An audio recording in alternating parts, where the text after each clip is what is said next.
okay here.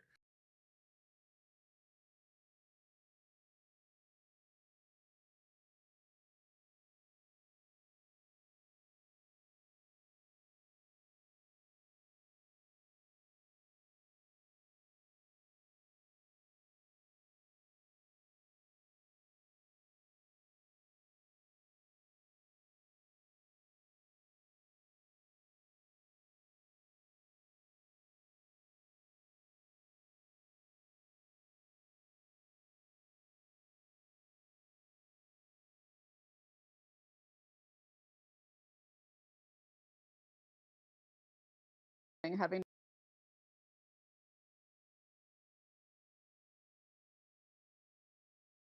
I told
Good evening, everybody, and welcome to the regular meeting of the Planning Commission on this Tuesday, February 9th, 2021. This meeting is now called to order. So this time, I'll request all staff to call the roll for commissioners who are present and not.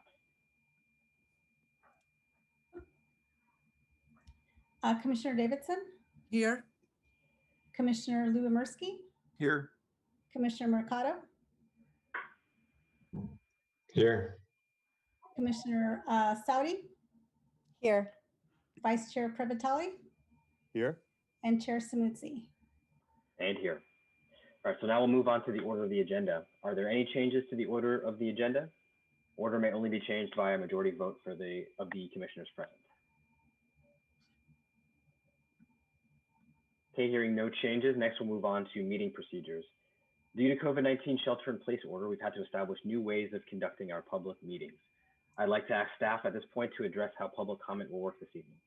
Okay, so this meeting is being streamed live to YouTube, where viewers can provide comments in the live chat by going to www.youtube.com /City of Santa Fe, or by phone at 669-900-9128 and entering the meeting ID, which is 872-0645-4435#.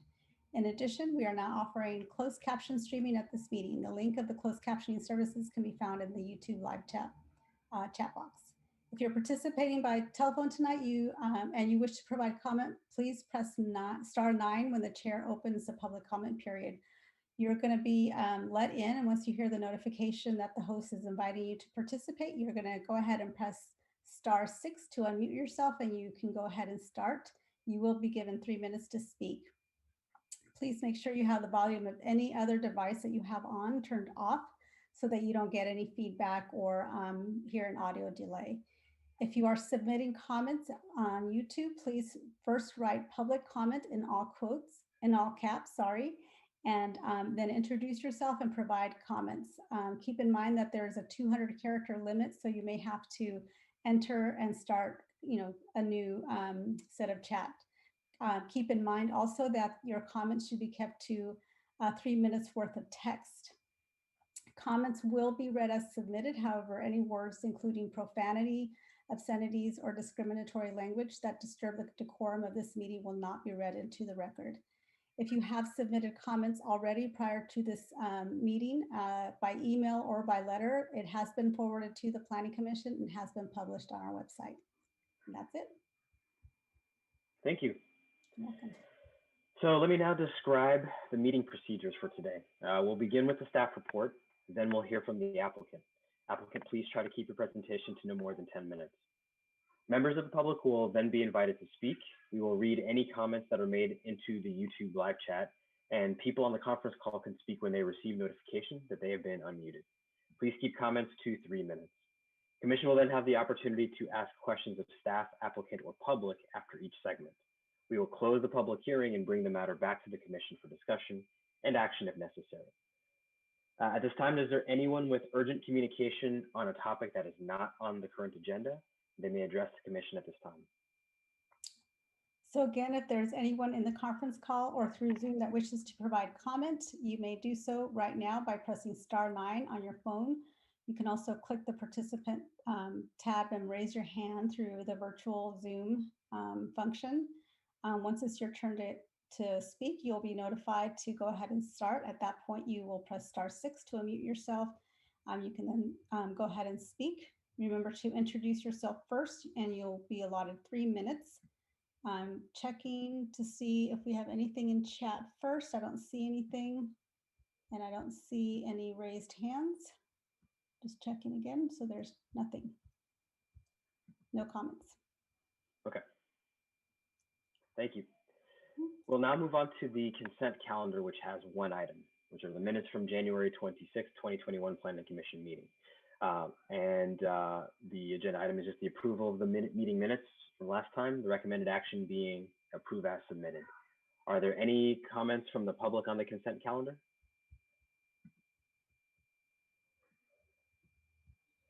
Sorry. Again, if there's anyone wishing to speak, you may do so by pressing *9 now or raising your hand. And I see nothing and do not see anything in the chat at this time. Okay. Are there any commissioner comments or edits? And if so, or if not, I will entertain a motion.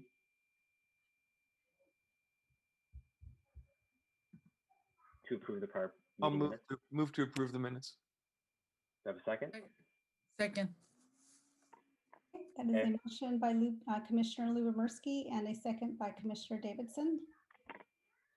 Thanks. Any discussion on this? Okay, hearing none, I'll move on to a roll call from staff. Commissioner Davidson, Yes. Commissioner Lubomirsky, Yes. Commissioner Mercado, Yes. Commissioner Saudi, Yes. Vice Chair Privatali, Yes. and Chair Samudzi. Yes, thank you. We'll now move on to tonight's discussion item, or the first of our two discussion items. 160 Mitchell report and discussion on possible zoning amendment to allow for the conversion of an approximately 10,644 square foot vacant office building to multifamily residential building. At this time, I will request a staff report. All right. Hi, everybody. Renee, do you mind if I just give a brief introduction? Sure. I think you all have met Renee. Renee is our assistant planner with the city. I wanted to just introduce the process. I think over the last couple of years, we started providing opportunities for applicants who wanted to get some early feedback from your commission, an opportunity to hear that through this, what's called a study session. And so so far we've seen a couple of projects come through in that way. These are non-binding comments that we're seeking from the Planning Commission. So the applicant will be sharing their story, sharing their proposal, and you'll have an opportunity to kind of give them some idea of what your concerns might be. Again, these are comments that are non-binding. The applicant will then go back and begin an application if they decide that they are feeling comfortable with the comments that you provided. They'll prepare a formal application. So sorry, Renee, go ahead. No, not a problem. Thank you for laying that out. That's very helpful. So as Chair Samudzi said, we're talking about a possible zoning amendment to allow for a residential building in an existing planned development district, which is 1091, that currently allows for residential use only as an accessory use to an existing office or other structure, other development for a night watchman, something like that. So that's what we're talking about today. I'm going to share my screen. See, it worked in the test. I'm sure it will work now. Everybody seeing my screen? Okay, great. So we're just going to starting with the site map to get everybody oriented with generally where this property is. It's 160 Mitchell Boulevard, which is in the Northgate office business district area. This is 101 here going north, and then Smith Ranch Road down here, just to get a little bit oriented with where we are.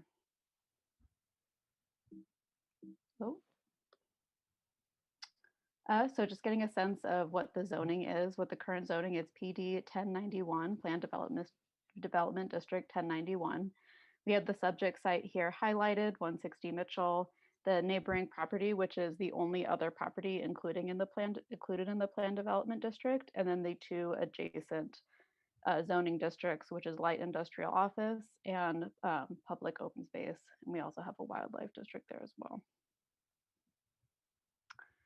The general plan designations are very similar to the zoning designations for most of the properties, except for the subject site, which is designated office, which we'll talk about a little later, but the general plan designation does allow for residential, and in the general plan 2040 is not proposed to change, only in specifics of the title.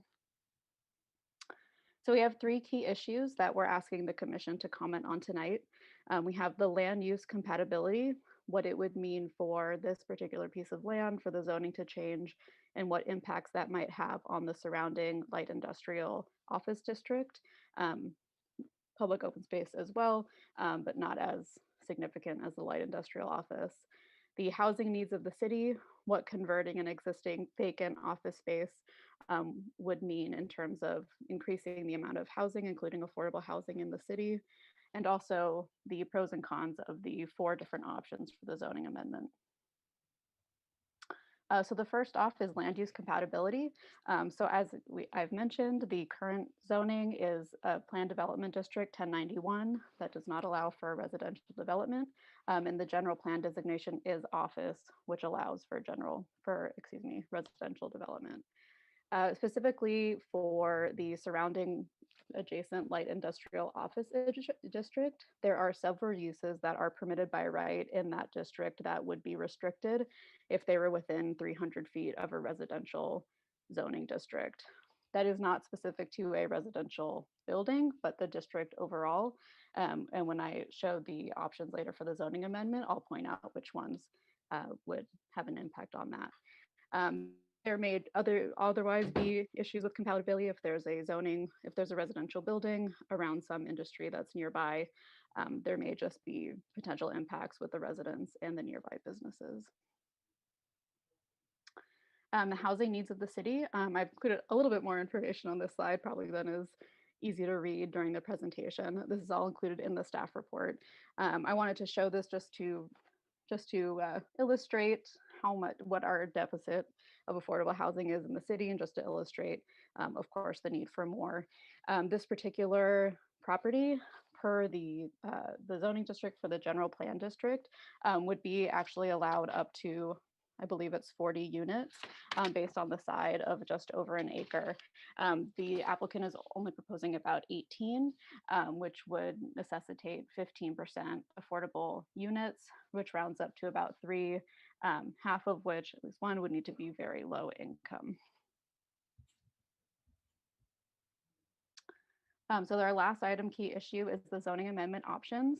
There are 4 options that we've laid out in the pre-application letter, and again here in the staff report. All of these options would need to include the neighboring property at 161 Mitchell, which is a twin building, so to speak, to this existing one. They're very much a conjoined sort of property, and all within the planned development district. So all of these options include both properties. The first is to update the planned development district, which would just be a process of updating the district to allow for residential use. The impacts, of course, would be considered to the neighboring property next door, and this would be come under the issues of there being a residential property, although not as direct as a rezoning to a multifamily residential district, which is an option to allow by right the multifamily development. This particular use would most impact the light industrial office district next door, and that it would directly impact any potential businesses, a list of quite a few. I'll just quickly say those uses are very specific to what seems to be maybe chemical uses, furniture refinishing, candle making, ceramics shops. There's just a handful that you can see in the actually pre-application letter attached to the staff report. They can also apply to rezone to an office district or to commercial office district. Both districts allow for multifamily residential development with a use permit. So if the applicant were to propose either of those options, they would then, after the zoning amendment has been approved, they would then have to apply for a use permit. We have not received any comments from the public as of today, as of this afternoon. And so just let that slide in to update everybody on that, but so far no comments. And so the recommendations tonight, of course, we're not making a decision, as Ali mentioned previously, but for the commission to accept the staff report. The next step would be for the applicant to submit a formal application, and then we go through the process, including a city council review. As mentioned, there is one mistake in the staff report that I wanted to point out. It is on page 9, I believe, and it was a leftover note from a previous report that said that 180 units are being proposed. That is not correct. It is 18 units, a much smaller development than what was previously for that report. So that's what I want to update there. That about covers it in terms of the amendment and what we have put forth for the applicant to review. And I think that takes up from my staff report. And I can pass it on to the applicant now to talk about the specifics of the project. Thank you.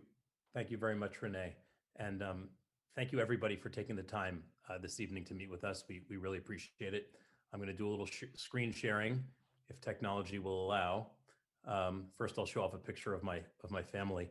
We're going to split our 10 minutes into two sections. The first 5 minutes or so about us, the history of the property, the area, and our vision, and 5 minutes or so by our architect, Rick Williams, about the specifics of our proposal. My story goes back over 50 years. I was born in New York, and when my parents got divorced, I was 5. So my mother picked up my sister and I and moved us to San Anselmo. We moved to San Rafael when I was 9, where I started 4th grade at short school. Since then, I've lived in many parts of San Rafael, including Gerstle Park and off the Miracle Mile with my mother for many years, in the canal, in a house with roommates after I graduated from UCLA, on my own in downtown San Rafael in an apartment when I started my company, in Terra Linda for over 10 years with my wife, raising our 2 boys, and now near Loch Lomond in our dream home. So in other words, I know San Rafael really well because I spent the majority of my life here. When we purchased this building in 2002, I got it to house my company that specialized in environmentally sustainable consumer products, which I grew from an idea in my downtown San Rafael apartment to one of the leading sustainable consumer product companies in the US with over 60 full-time employees at this building in San Rafael. By 2015, we'd outgrown the building and I leased it to Solar City, which became Tesla's engineering group. They were renting a number of buildings in this area of San Rafael, but unfortunately moved out of the city before the pandemic. Even before the pandemic, though, this area of San Rafael, as many of you I'm sure know, was experiencing very high vacancy rates. All you need to do is take a drive down Mitchell Boulevard to see what I'm talking about. Almost every single building has for lease signs. And this pandemic has really dealt a death blow to the area. Separately, though, as a longtime employer in San Rafael, I've been painfully aware of how the high cost of housing has been so challenging for so many people throughout Marin and the entire North Bay. Now, my wife, who you can hopefully see in one of these Zoom boxes, was born in Mexico City, and she's had a passion for helping underserved communities from her days as a public defender. And while she only joined me in San Rafael since 2003, she's been very actively involved in our community, volunteering at local schools to teach reading. She served on the board of trustees of our kids' school. She's fundraised for a whole slew of local causes that she's very passionate about. And most importantly for this project, she's taken many architecture and interior design classes and thankfully has a much better design taste than I do. So when my wife, Leah, and I were trying to figure out what we could do with this building, which unfortunately is effectively unrentable as an office building, she recommended that we see if we could turn this challenge into a great opportunity to address a variety of trends that we see intersecting. I'll share a few here, and then I'll share our own interpretation. So number one is there's an immense amount of commercial space that was not renting before the pandemic and now is predicted to be unrentable for many more years to come. There's a trend towards tiny houses and micro units. Obviously, you're familiar with the ADU buildings that are going on. There's 3 for us is the growth of shared workspace. And 4th is the need for more affordable units by design. And our vision really is incredibly simple. Take our 10,600 square foot freestanding building, which is located on this acre on a very beautiful site that actually feels quite residential, and convert it into 17 to 18 micro units with a variety of very cool shared spaces that are effectively all affordable by design. Now, considering that this site previously housed over 60 people working every day, we actually anticipate the environmental impact of this project will be less than what the previous use was, with under half of the number of people that were previously in it coming and going, and now basically against traffic.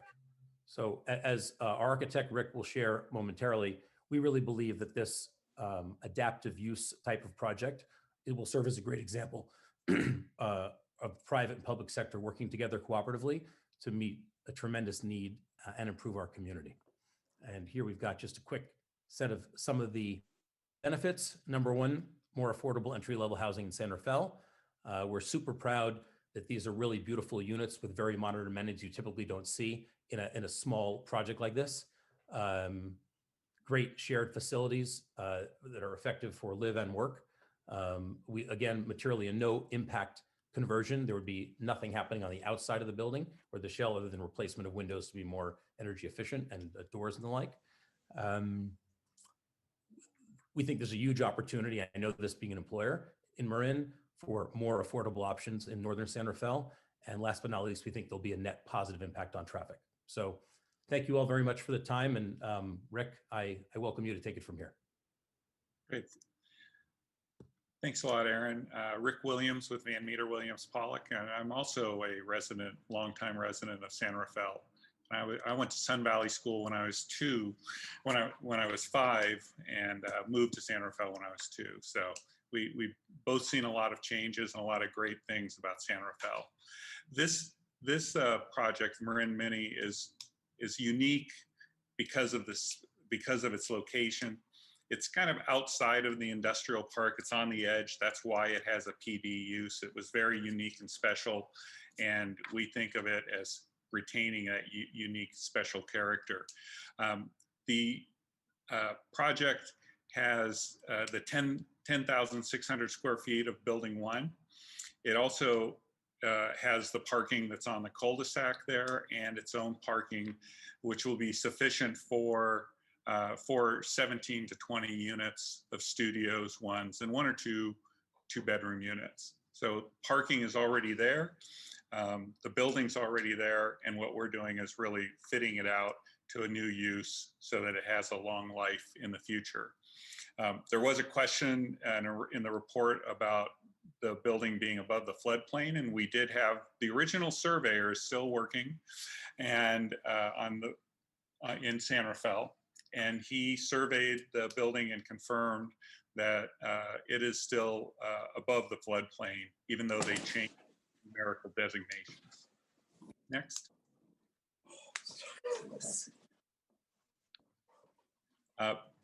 These are unique units.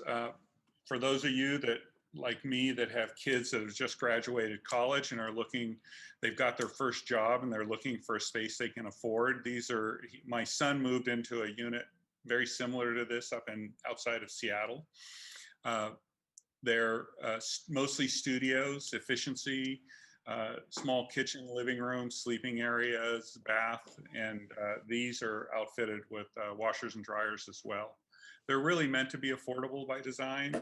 And then they have shared amenities, including bike parking, because we think that this will be just a biker's haven, a small gym, exercise room, and a shared workspace, because although we're all doing it because of the pandemic, there's a lot of people that are working from home, and it's great to be able to separate yourself a little bit, as most of us realize. Next. They're nicely appointed units. I have to say, as an architect, I'm implementing Leah's vision.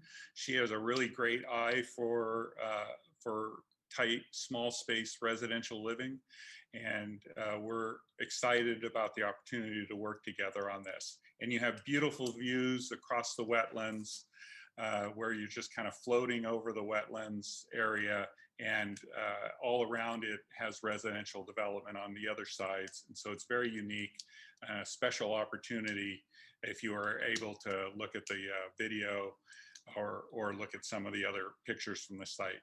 Next. The units have a full bath and laundry, sleeping area that's open, with some privacy, kitchen, dining, and a small living area. Some of them will have decks that look out onto the wetlands, and everything is set up and kind of floating over that. And it's a really wonderful feel for a unit that many young folks and couples would love to have the ability to live in. It's a very unique place. Next. So the community benefits overall have been discussed.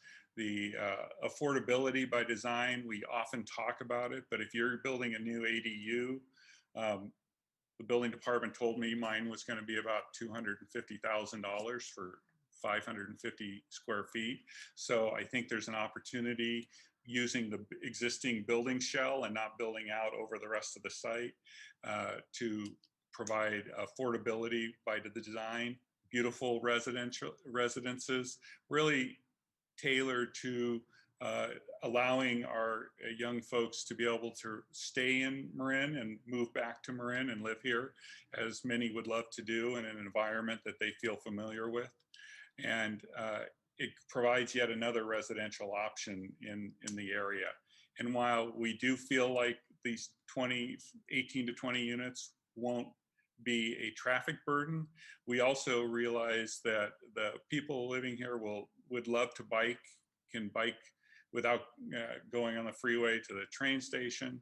They in Terra Linda, they can bike all around, get to work, etc. And I think that you'll find it's a very unique place that we're pretty excited about.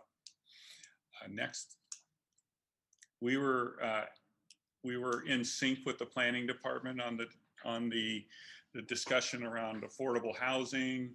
It's a unique building site. We feel that the PD allows the flexibility with possibly an office zoning to protect the surrounding industrial properties and uses, which are important to the community, while still allowing a residential use within an office. And we also realize that this is a small space, it's a small project, it's a test case. We're actually looking at a 40-unit development for affordable housing in the canal area, very similar. And this is a very strong test case in a small way to see if this is something that can work in the marketplace and be a success for San Rafael and add to the housing opportunities that we so desperately need. And with that, I thank the planning department and all of the different departments that have given us input previously, and look forward to any questions you have and any comments that you can help us direct us. Thank you. All right, thank you for that presentation, Aaron, Leah, and Rick.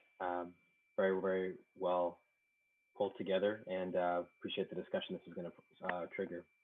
So at this point, do we have questions? At this point, just clarification questions for either staff or the consulting team from the commission? I have a question about the different designations that were being offered up in terms of the options. The two last options were office and then I forget. Commercial office. Pardon me? Office or commercial office. Office. Can you help elaborate what the subtleties are of those different designations and what the impacts of those would be? Sure. So in terms of the multifamily residential, between those two, there is not a difference. The same level and density of multi-unit residential would be allowed. I'm just making sure in my notes here that that's the case. Oh, I'm sorry. In the office district, it's a maximum intensity of 1,000. I believe commercial office is similar, but this falls far below any maximum that would allow. The difference really between those two zoning districts otherwise is that commercial office allows for more commercial specific development as opposed to office, which is office, but both allow for the same amount of multifamily residential. So in terms of that being an issue for this project, there wouldn't be much of an impact. And then similarly to the impact to the neighboring light industrial district, because these do allow for multifamily residential, that doesn't need to be considered. The light industrial district specifically says multi-residential zoning, so which can interpret it this way. So there's not much of a difference between the two in terms of impact. Okay, thank you. Any other questions? So I do. In essence, the existing entitlements allows housing as a secondary use, and the primary use is the office space under the general plan, and under the zoning is the PD 1091, right? So if we were to allow this proposed 18 units, the zoning would have to change to residential? On, So not necessarily specifically residential. That's one option to propose for amending the zoning, but the altering the plan development district or rezoning to office or commercial office would allow more flexibility for any other future development should it not continue to be multifamily residential. So Commissioner Davidson, I don't know if this kind of helps. Right now, the PD is restricted to allowing only office type uses. It doesn't allow for residential, even though the overlying general plan land use designation does allow for residential in this land use classification. So what the applicants are asking for is simply a zoning. They'll be seeking a zoning, eventually a zoning designation that would allow that residential, which is already something that's allowed in the general plan, under the general plan. It's just, they were gonna have to figure out how they propose that, whether it's a multifamily land use classification or zoning classification, or maintain that commercial or office zoning classification, or keep the PD, but allow a residential component to that. So So it'd be like a change of use? It would be basically a change of zoning, Mm-hmm. is what they would have to do. okay. Any other questions from commission? One question. I heard someone, I think it was you, Rick, mention this was a pilot program or a test case. Why are you calling this a test case? Or was that you, Rick? I forget who made that comment. Sure. So we're actually seeing many office buildings being looked at for transitioning to housing. I have an office in Denver where a 10-story office building, we're working on transitioning it. That's a much bigger project. But also in San Rafael, I've already been looking at a office building that is already designated office that can allow for residential and transitioning it to housing. Similarly, except that one happens to be for a nonprofit that would be 100% affordable. But this is interesting to me because I think we're going to see many, many difficulties with office renting out office buildings in the future, and I think that in a case such as this, where other than the fact that it was the PD with the general plan, it would have been allowed to have residential. It's a unique opportunity, and it's not trying to do it with a great big office building. We're testing the market to see if we can make this work in a way that might be able to be a small test for other developments in the future.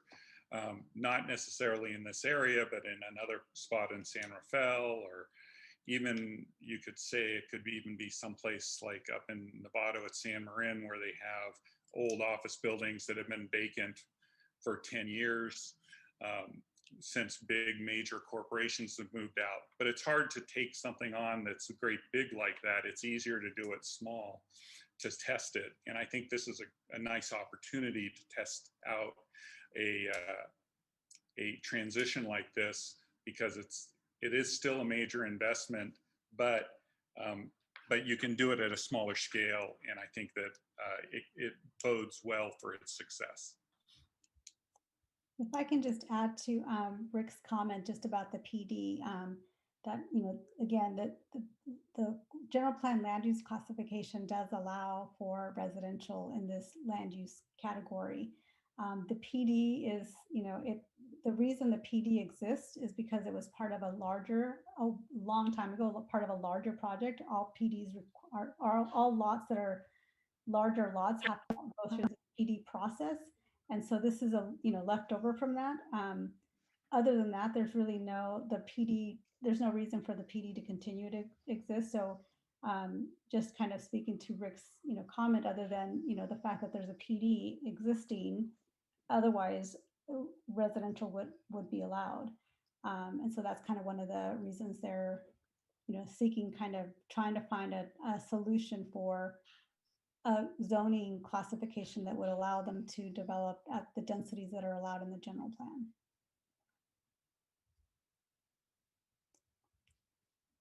I have two questions. One is, do you have an estimate of what the monthly rent will be on average, or for one of the studios, perhaps? So we're not sure yet. We think that the bulk of the units are going to be under the, there's different classifications for size and type of units.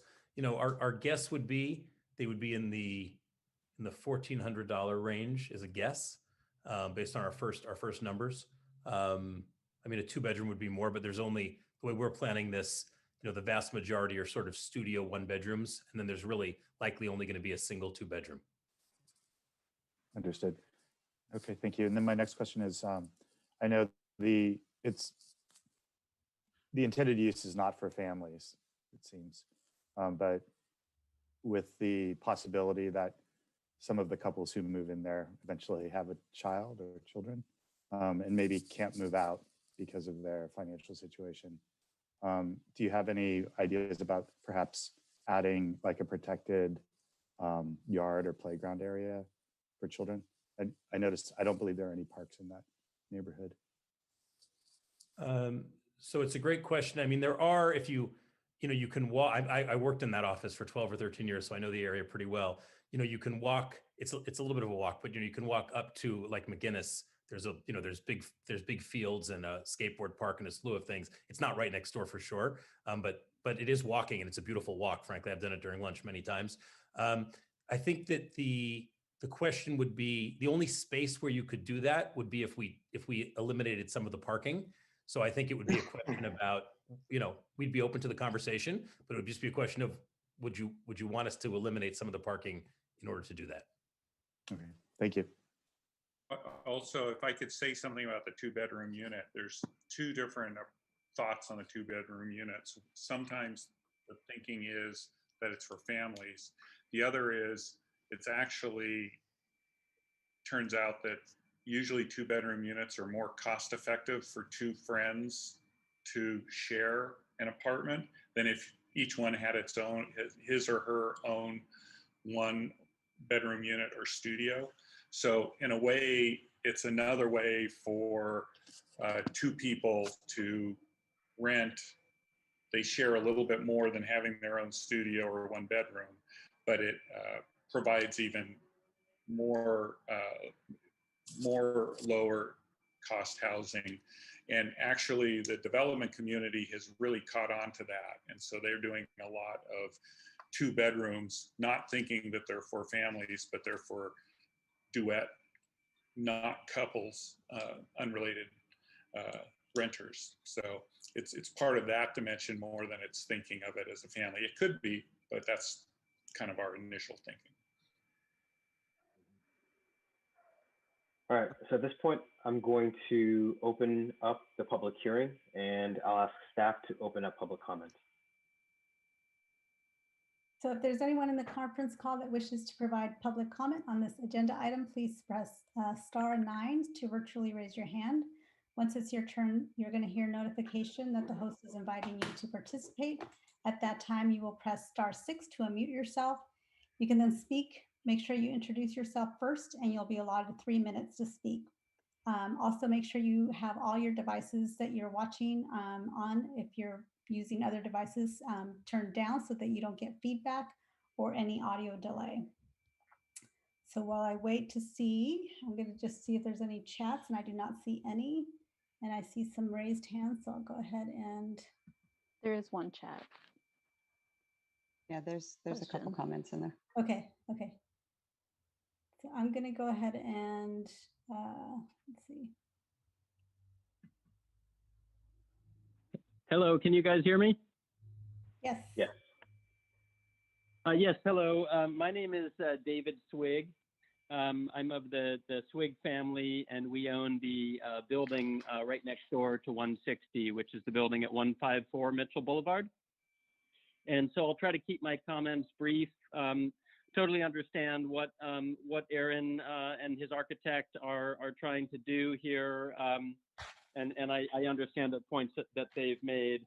We've been in our building for about 20 years. We did receive the public notice about this proposed zoning change and development.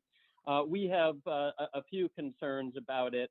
I guess first and foremost, this is not a residential area. It is in the middle of an industrial park, and we do feel that building 18 or 20 apartment units or whatever that the exact number is maybe a little bit incongruous with the neighborhood as it currently stands.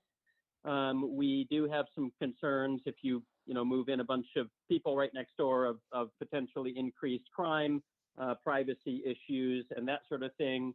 The traffic issues have already been mentioned in the staff report and brought up previously in this meeting.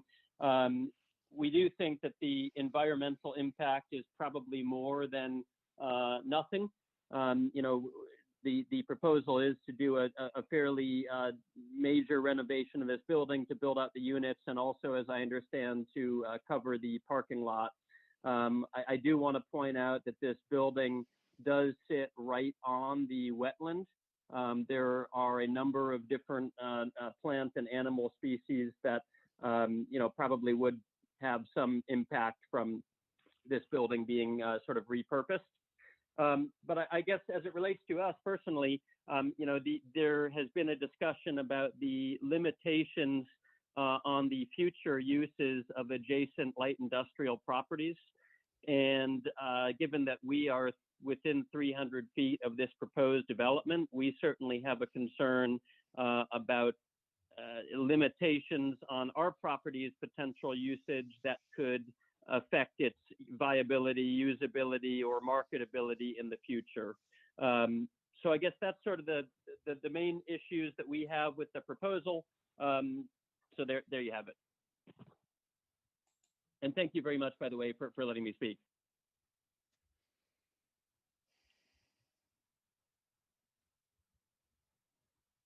Can I confirm with the caller? I know Howard's had been having trouble getting through. I just wanted to make sure this is the same group.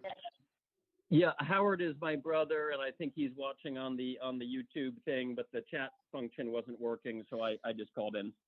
Okay, the comments are the same though. I just want to make sure we didn't need to read the other. I believe Howard also sent you a brief email to the City Council outlining our concerns just within the last half an hour or so. Yeah.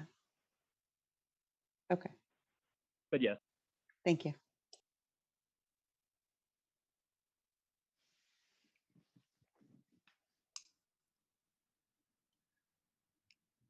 Would you like us to address any of the comments or? No, we're collecting public comments right now. I'm trying to unmute the next person here.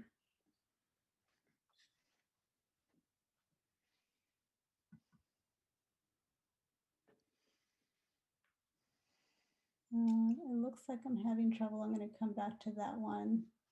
Bill, I'm going to come back to you. I'm having trouble unless you can unmute yourself.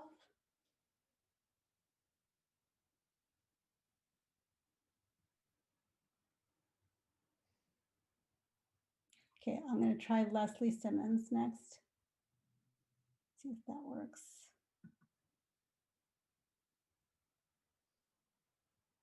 Hi. I'm not here for this particular purpose, but to me, it sounds like a very good use of the property. If it's been empty and vacant as long as it has, it's got a very nice setting. I would support that. That's all I want to say.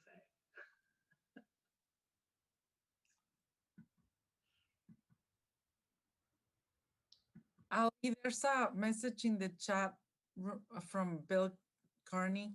Okay, got it. Okay, so I'm going to go ahead and read that because it looks like Bill is having a tough time connecting. The question is this site subject to sea level rise over the next 50 years, and how will the proposal respond to that? And it's I'm going to go ahead and allow the next person to talk.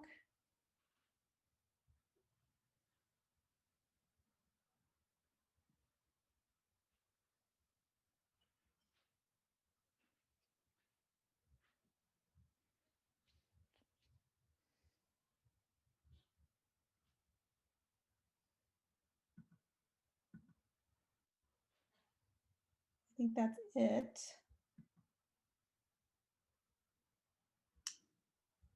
And I'm looking at chat and I do not see anything more in chat. So it looks like that's it. All right, thank you, Ellie. At this time, I'm going to close the public hearing and I'm going to open it back up to the commission. So the way we'll structure the questions and discussions for this, from the applicant's presentation, there were sort of 4 points of discussion that it sounded like they wanted to get from us. So in addition to any follow-up questions that you have, let's sort of talk on these 4 broad concepts. So these 4 concepts, and applicant, please correct me if I misrepresent any of them, but the first one was generally, is this the type of use that the city wants? 2, just essentially determining whether or not this is not a precedent that would disqualify it for some reason for consideration. Number 3, what impact on the surrounding buildings or land uses that need to be considered, and then lastly, any other additional considerations. Did I miss any of those, either Aaron, Leah, or Rick? I would just include the planning staff's major request on the different options for implementation strategy through rezoning or other options, as they had outlined very clearly. Okay. So in that last section, we'll then talk about what are, reviewing the different options that are available. And I think we had some clarification questions before, we can dig into that. So with those 4 subjects in mind, let's start with any additional follow-up questions, and then we can segue into discussion of those 4 points. So anybody want to jump in? Yeah, sorry, I just have a point of order. Mm-hmm. I apologize, but I believe there was a gentleman trying to get a public comment in. He's actually on the Zoom, Len Rifkind. He was waving his hand as we ended the public comment prior to ending the public comment. Thanks for that. I would Hold it. Comment. May I make Chair a few brief comments? Is that okay? Yeah, speak up. Sure. So I support the project. Full disclosure, I'm a local real estate and land use attorney. I've done legal work for the Lamsteins in the past, and so that's what I do. We are coming through one of the most extraordinary times here. We're in a pandemic. Now is the time for the city of San Rafael, and quite frankly, all of Marin. I live in Larkspur and I'm a former Larkspur City Council member, to be creative, to reuse existing buildings. I can't think of a more elegant solution where we have the state passing legislation, raining down on local control to try to get more and more housing. We obviously need more housing. We have buildings that don't have people in it. Why not reuse those buildings? I know we're thinking about that in Northgate and all the different shopping centers are going to have to revamp themselves. So why not try, like Mr. Williams said, a little test case here and see if this works. This is a very creative way to go. I listened very carefully to some of the concerns Mr. Swig had that he mentioned, and I wrote them down. The fact of the matter is that we have office use all through the industrial office park. I mean, everywhere I go in there's people sitting in office buildings.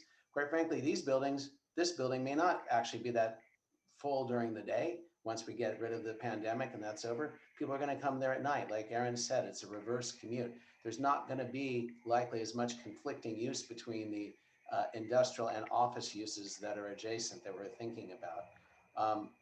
Aaron had 60 people in this building that had likely far more impact on this wetlands than 18 small residential units. I don't see that that's likely going to be a problem. Traffic is reversed, like he said. And then I understand that we're concerned about sea level rise. Quite frankly, most of Marin County and the 101 corridor should be concerned about sea level rise. Because most of 101 is going to be underwater if we don't figure out what to do over the coming generations. That isn't a reason not to do this particular building. Thank you. Thank you for your comments. Chair Smootsy, my concern is that because we've opened up and allowed Mr. Kind to comment, there is another person that has raised their hand subsequent to closing of the hearing. I would recommend that we allow that person to comment as well. Yes, go ahead. We also had one more chat right after you closed comment. So Okay, thank you.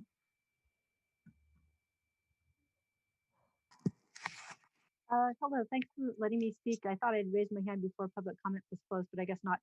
I just wanted to say that I support the project. I'm really excited about the creative reuse and recycling, especially when we have the huge RENA numbers coming at us that we have now. I really like the idea of building or reutilizing existing and underutilized space. I know that as a young person, I would have been super excited about living in a place like that. And I also just wanted to ask, since I missed part of this, how many units would be deed restricted as affordable? I guess we might not know yet because we're changing our inclusionary zoning. And I also would want to make a pitch for there being some outside space that people can be in, especially, maybe by the time this is done, we'll be done with COVID, but I would be anxious about a shared workspace during COVID. So it might be nice if there was some door space people could also sit at too. So thank you very much. And just to read that comment by Diane Ramsey, I would like to show my support of having some of these buildings that are ending up empty being repurposed for residential use. I am a local designer and I believe having all of those vacant office buildings is an amazing opportunity for San Rafael to raise the bar with affordable, well-designed spaces. And then Howard Sig, I'm not sure if that's the same person that spoke earlier. In each lease, will you be limiting the occupancy in each unit to 1 to 2 people was the question.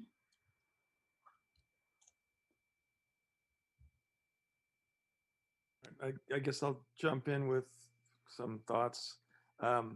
Personally, whether it's commercial, light industrial, a mix of all 2 or 3, there's plenty of both office and light industrial. I'd be concerned if it was just industrial, but it seems like that mix, there's enough in San Rafael.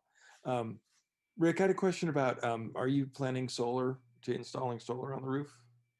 Chair Samusi, may I interrupt real quick? I think it would be appropriate to at this point close the public hearing. Yes. Sorry to interrupt. Sorry. Yeah, okay. So we have no additional hands raised, comments, etc. Correct. Oh, I see one hand raised. Oh, go ahead, Leah. Yeah, I just quickly wanted to address 2 things that Mr. Swig brought up. One of them was his concern, for example, about the covered parking. And certainly we understand that this is a process and that the application is going to have a first draft of what we are suggesting, but it's a developing process. So in the end, we intend to accommodate every requirement and through concessions and dialogue and joint planning, come with a solution that works for everybody, that makes the site beautiful and obviously attractive and with the least impact to the environment. So I understand there's going to be many concerns like that. His other concern about crime coming to the community, I have to say, and it's been our experience since the building has been empty, that an empty building is more of a magnet for crime than a residential place with low density. We have cameras in the corners inside, and there's a lot going on there because there's nobody, because it's abandoned, basically, both our building and the one next to it. So I want to close with saying, for all of the objections which we anticipate and are logical and will come, our intent is to work and find the best solution. Obviously, we want this to work for the residents, for the neighborhood, for the community. So we're aware of these and we're welcoming all the comments so that we can maneuver this in a way that really gets a win-win for the community, the residents, and really the increased inventory of abandoned properties in our community. All right, I'll pick up after that. Hold on. hold on just one second. So I think at this point we have no longer any additional comments, hands raised, correct? I think that covers everybody. I do not see any more. Okay, thank you. So at this point, I'm going to again close the public hearing and then reopen things for follow-up questions for our commissioners. Commissioner Lubomirski, go ahead. Thank you. Rick, the solar on top of the covered parking, is that going to happen? Yeah, so we've talked with city staff about the covered parking requirement, and it's a trade-off. We're looking at the potential for solar on the building itself, on the roof, because there's a lot of roof space there.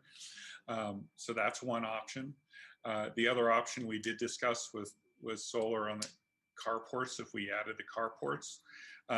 And I don't have his name right before me, but there was a conversation with, I believe, the local environmental evaluation staff person, that they might suggest that the covered parking might be a waived condition here, because it would actually have more impact having the covered parking than having it not be covered. So that was a conversation. I think that if it was to be covered, doing solar panels would be a logical way of going.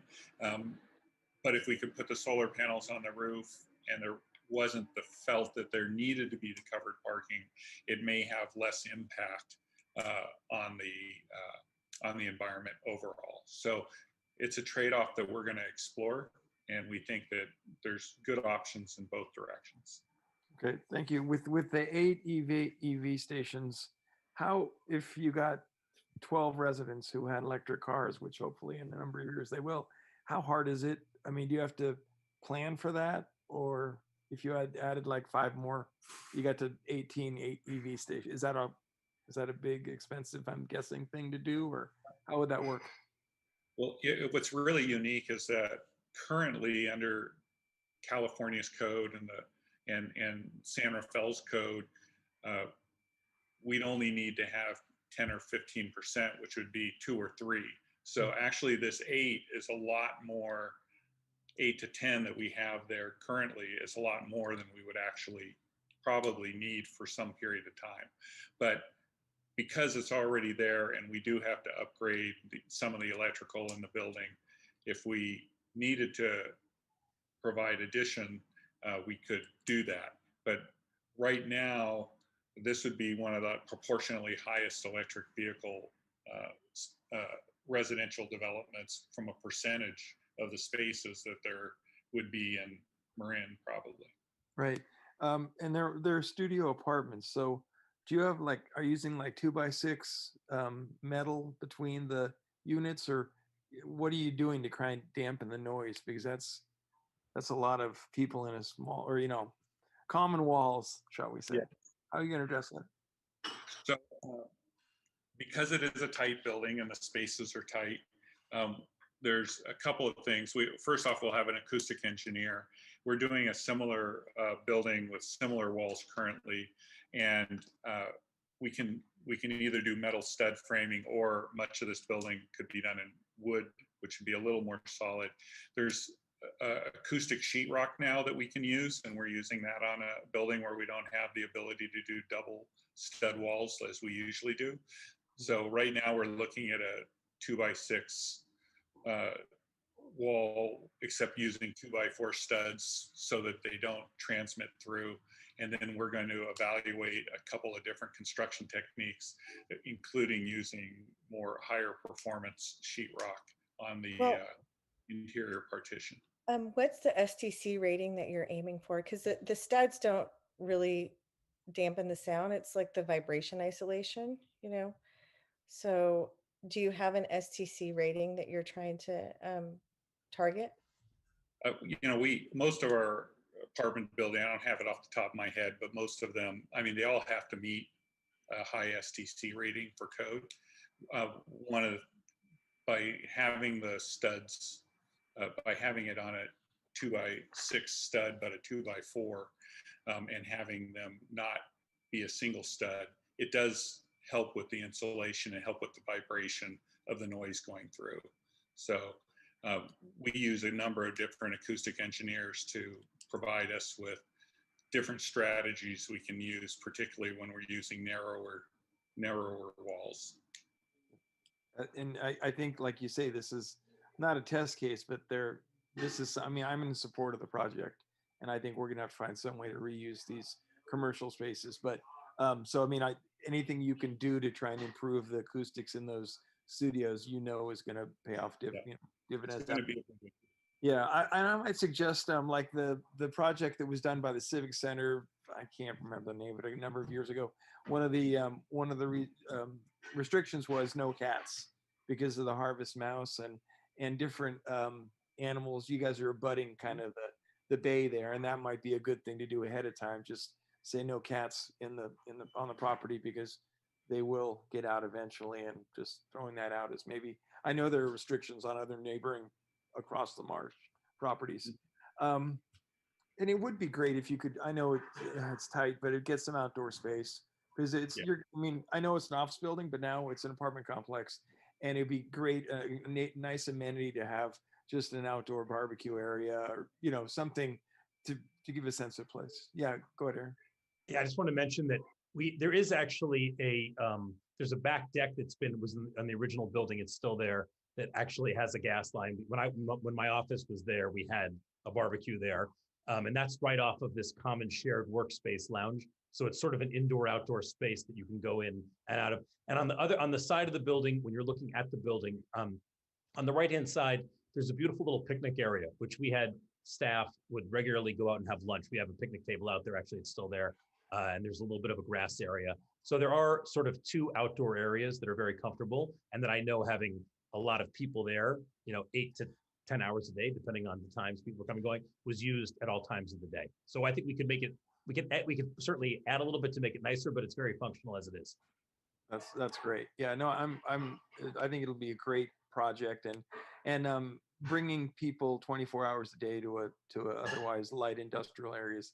I mean, it's going to be young people. I don't see families wanting to move out there. So, but it'd be a great space. Thanks.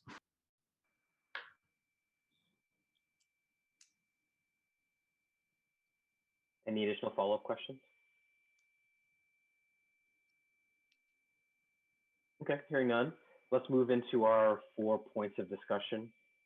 So let's start with the question of, is this the type of use the city wants? And so we'll spend some time in this and then just move down the list. So does anyone want to kick us off for answering that first question? I'll kick us off. I'll say that, I think that, given the housing report and some of the other 2040 goals that we've looked over, I know this area isn't specific to that, but I think that these are the type of projects that we need to be looking at and really considering being creative with existing space and trying to, especially in an area like this, I think there are probably some parts of the city where it doesn't make sense.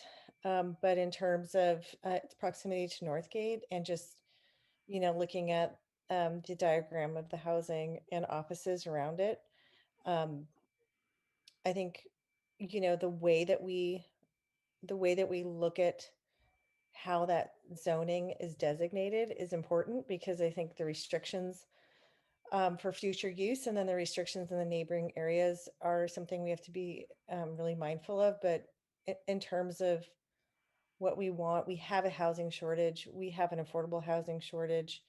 I think that this may actually be the type of housing that we're lacking the most. So I would say yes. Go for it. Yeah, I like the idea.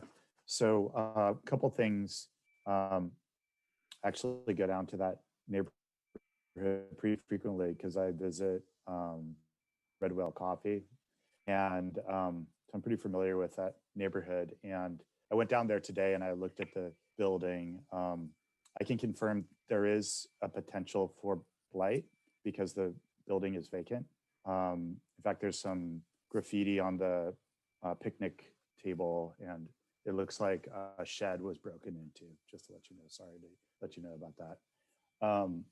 And then I noticed a homeless person was living on the property adjacent across the cul-de-sac from the building at and the building that also looks like it may be vacant. So yeah, I like the idea of the buildings being used.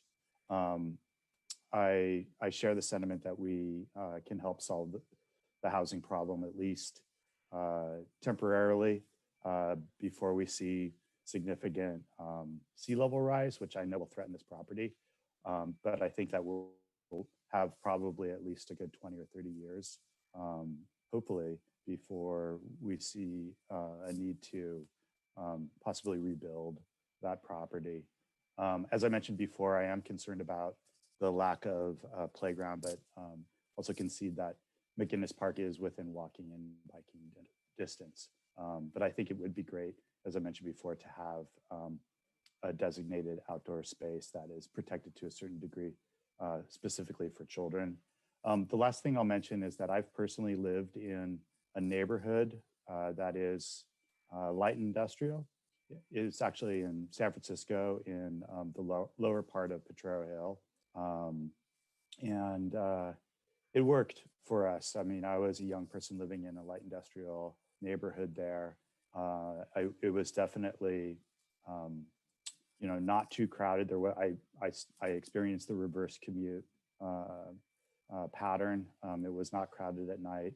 One thing that did happen to that neighborhood, though, which I think is something we should bear in mind, is that it is, and it's still happening, it's in the process of becoming a completely residential neighborhood, which is, it's not, I don't think it's something that we really have to consider as a risk associated with this project, obviously, because it's just a single project, but it could mean the beginning of a transformation of that neighborhood, like it did for Potrero Hill in San Francisco. So just something to bear in mind.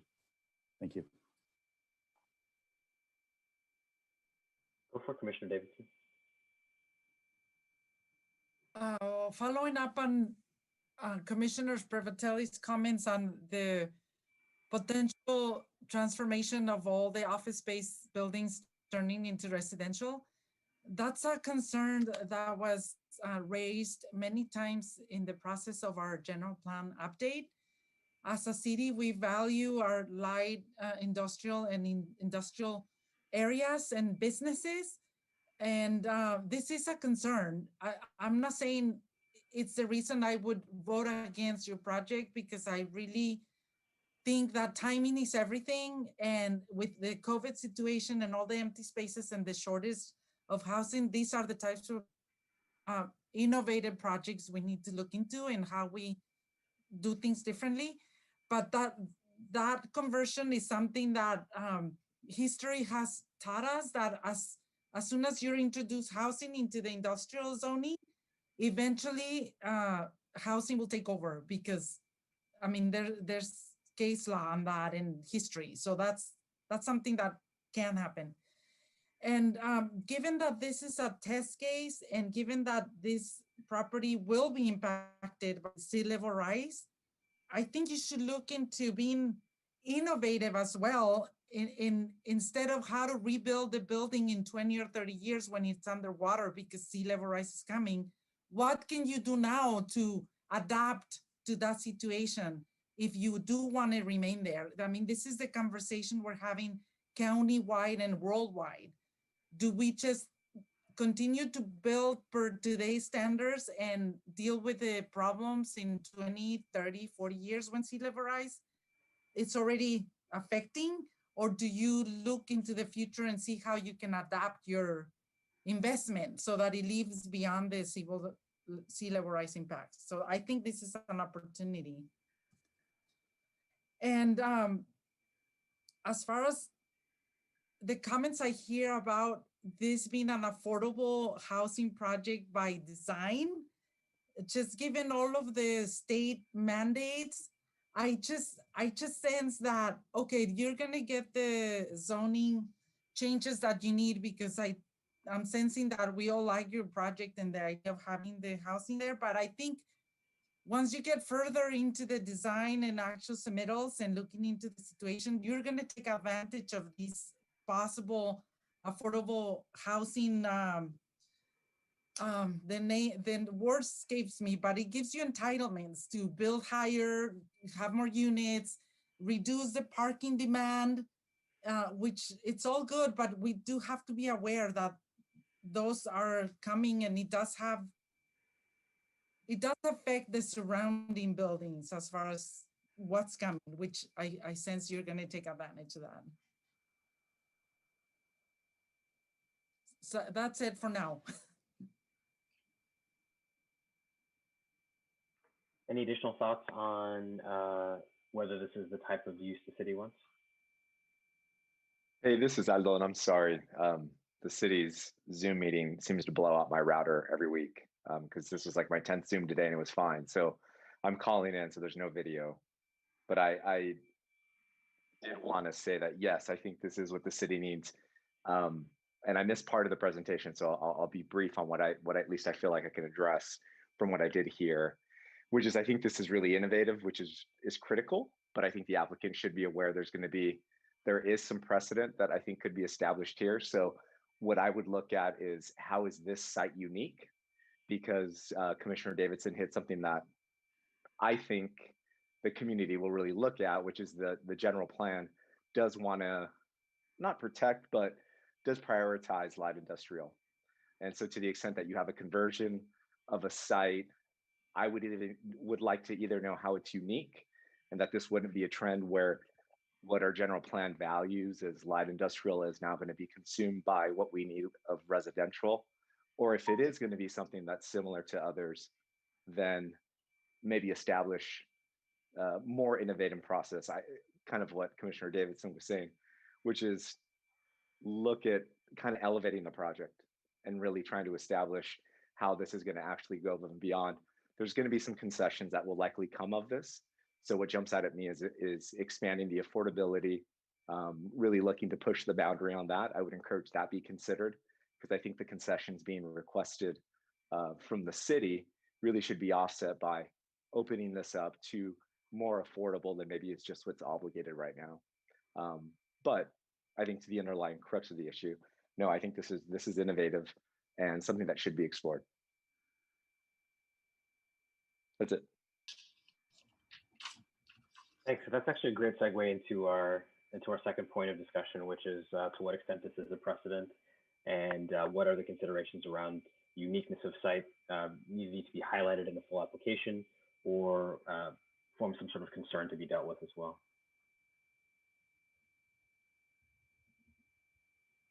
So do you have any comments or thoughts on that point? I'll start off again. I'll break the ice again. I do, I do feel like I'm in support of this project. And I do think there's housing needs. I also think that this site lends itself to the use that the applicant is proposing.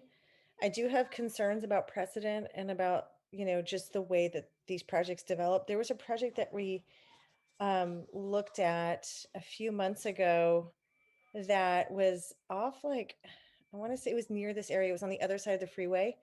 And I think it was like a dentist office or something. They were trying to put in an industrial zone. And we did talk about, we all agreed that the project could go forward. But we did discuss, the change of use in these areas raises rents and then pushes, businesses out of San Rafael.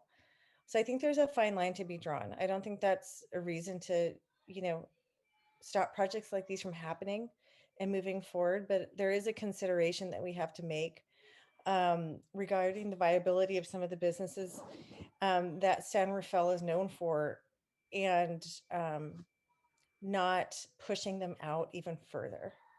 Because we look at, we just look at these businesses, how far people are driving to actually commute to service jobs. And this is kind of like the reverse of it. We're having people that can actually afford a unit, work at a bar, work at a restaurant, work service jobs.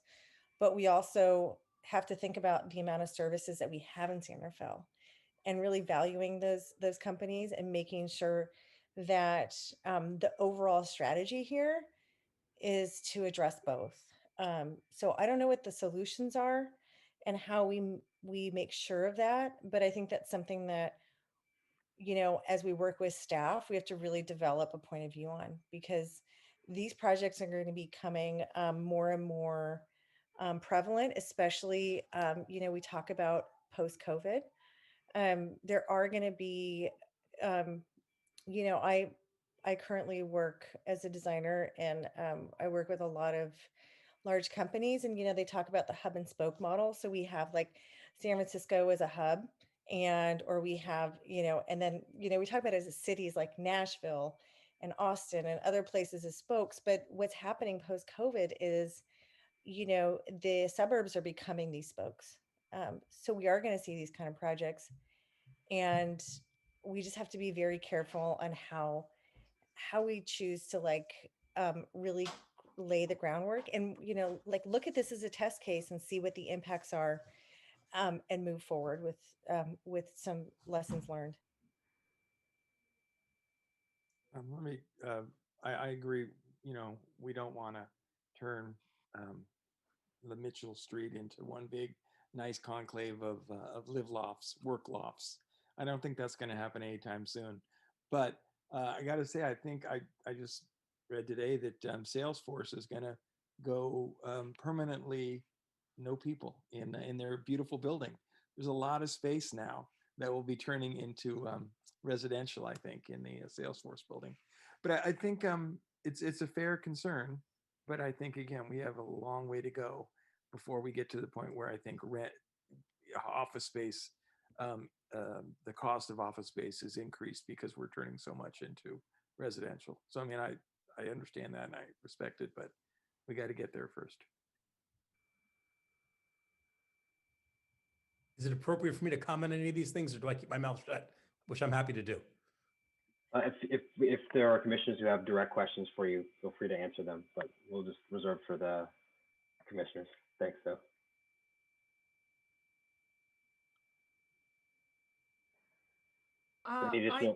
Go ahead. Oh, sorry. Go for it. No, I don't believe there's a mechanism to have this be a test case. I think if we decide to change the zoning, there's no such thing as oh, they built it, it's been 5 years and it's horrible, we're getting all these complaints. I don't think the city has the authority or mechanism to say no more of these on Mitchell. That's how I understand it. So I just want to make sure that when we talk about this test case, I think it's just something we say, but it doesn't work. We're changing the zoning, and okay, I see Ali raised her hand, so I really want to hear what she has to say. Thank you, Chair Samutzi. Is it all right if I provide some input? So just to clarify, just relate, because I see kind of the concern about, you see this residential conversion, potentially happening, and then what does that mean for the rest of the, Mitchell area with the rest of that industrial area. And so I just wanted to clarify that these two parcels are the only parcels that are zoned office.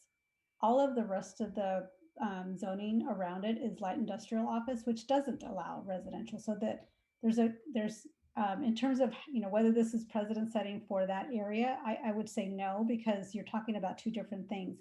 You have a site that currently allows residential under the land use classification.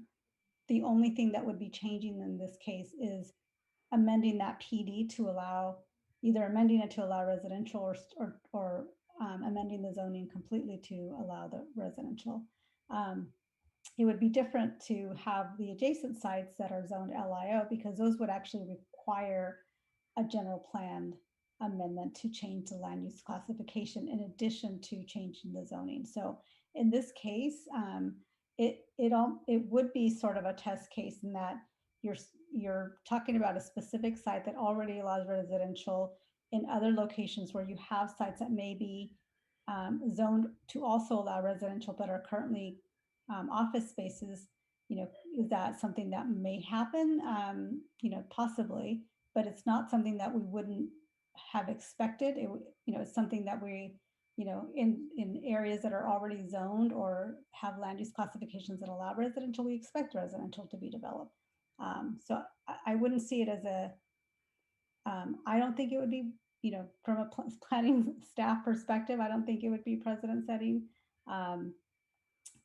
because this is kind of a unique in this location.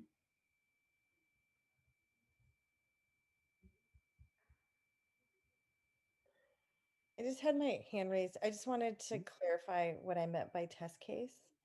Not that we can reverse it, but that this is like a little lab. Like we are looking at this one property and making allowances. Like we could potentially be making allowances for it and seeing what the impacts are at a small scale. And as we see projects like this come up, we can make some like evidence-based decisions, like how these projects work contextually within the fabric of San Rafael. That makes sense. So on to the next discussion question is what impacts on the surrounding community, surrounding buildings, surrounding light industrial zone need to be considered?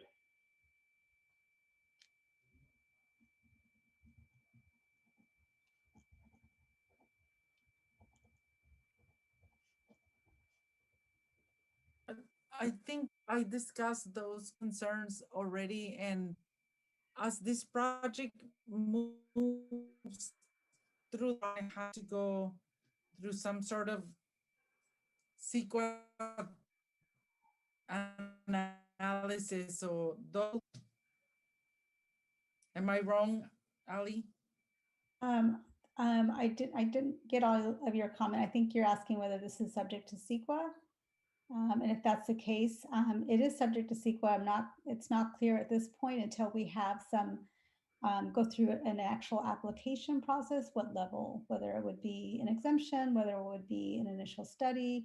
Okay. We just don't have enough information at this point. So that's something that we would need to look into. So I think I expressed my comments about how it impacts the surrounding office spaces and precedent setting for, and just how is this going to be adaptable to sea level rise, given that it's going to be some sort of affordable housing. Thanks.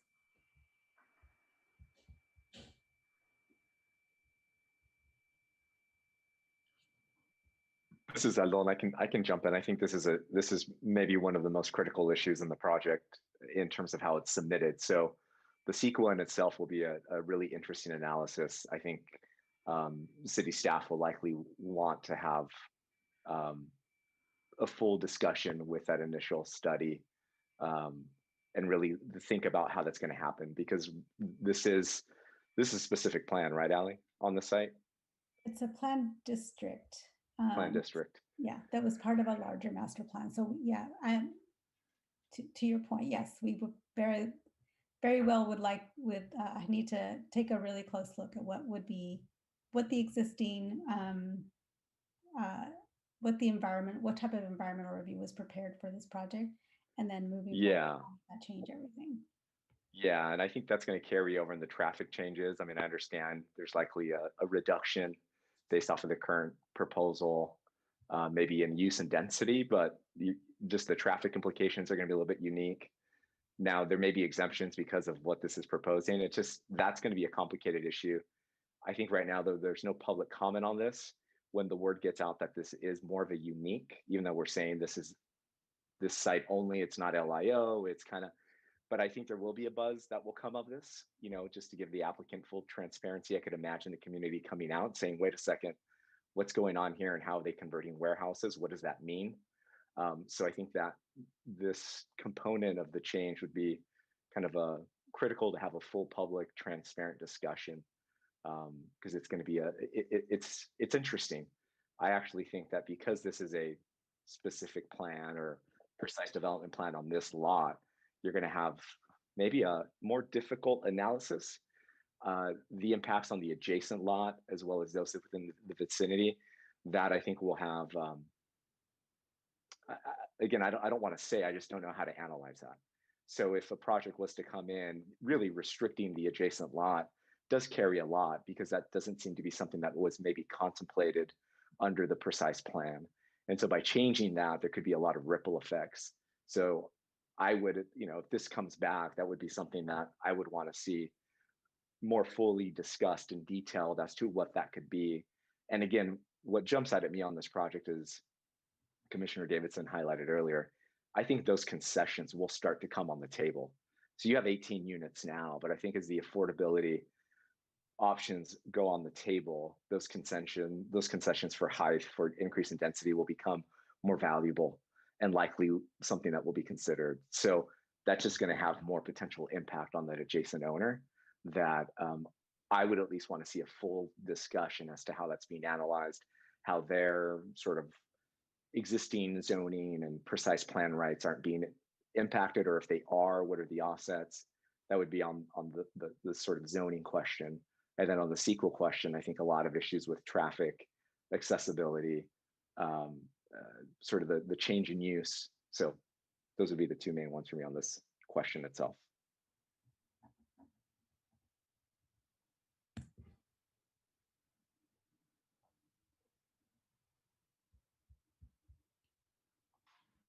Any other thoughts on local impact?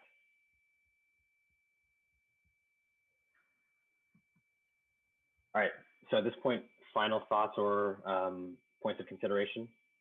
You can just speak up if you have them.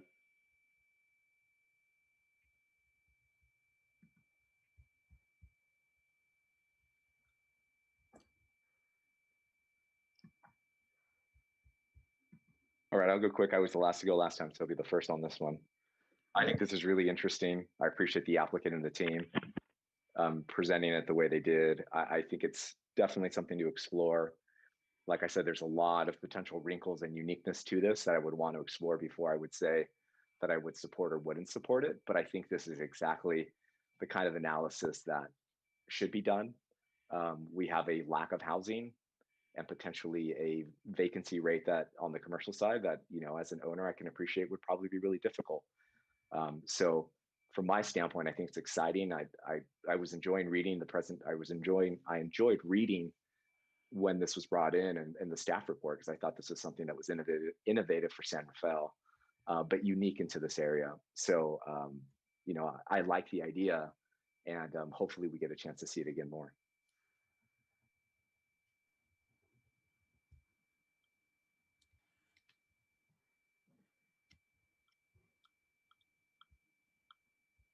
Any other final thoughts? Okay, I'll just jump in with mine. I think this is a really intriguing use case. I think for me, the most interesting peak component was the shared workspace. I've had myself thoughts or suspicions that a lot of the vacant commercial space could be repurposed in some way, and I like this mix of residential, specifically with shared office space. I'm not sure about sort of the overall economics of shared workspaces in general, so I think pairing them with the residential component brings additional elements of like sort of drawn or captive usage there that makes that opportunity for even potential commercial uses to reemerge in that space something of an interesting potential as well.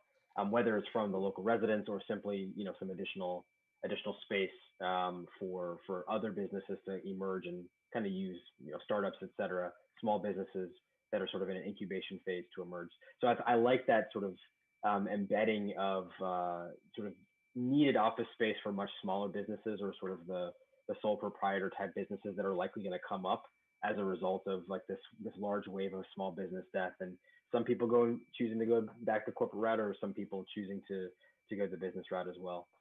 So I think that's an interesting and compelling argument if you can think about the potential concerns that are going to be raised, and your narrative around economic benefit or how that might impact from a community. Something to think about in terms of the overall presentation to the public to address some of those comments or concerns that are bound to come up. And anybody else? I'll just finish by saying that I'm really intrigued by this project. I think that shared workspace, obviously, there's a business case for it. And I think that the, mixing the use, like the shared, the live work situation is compelling. I hope that there's more projects like this that are done in the right way, so that we do have like a type of resident that, or there's a type of option that attracts a new type of resident to San Rafael, and a type of resident that, those are the type of people that we, that are going to continue to make the city vibrant. And I do think there's some small things, this property in particular, like not having outdoor space. I think that's really important. You're even seeing workplace, any type of workplace project has an outdoor component. I think that's an important thing to consider, especially, with a residential. And I look forward to seeing like how the applicant works with staff and in working through the application and seeing it, seeing exactly how it's being proposed.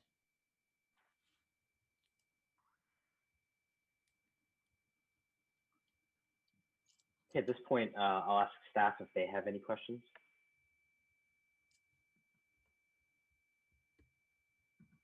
No? Okay.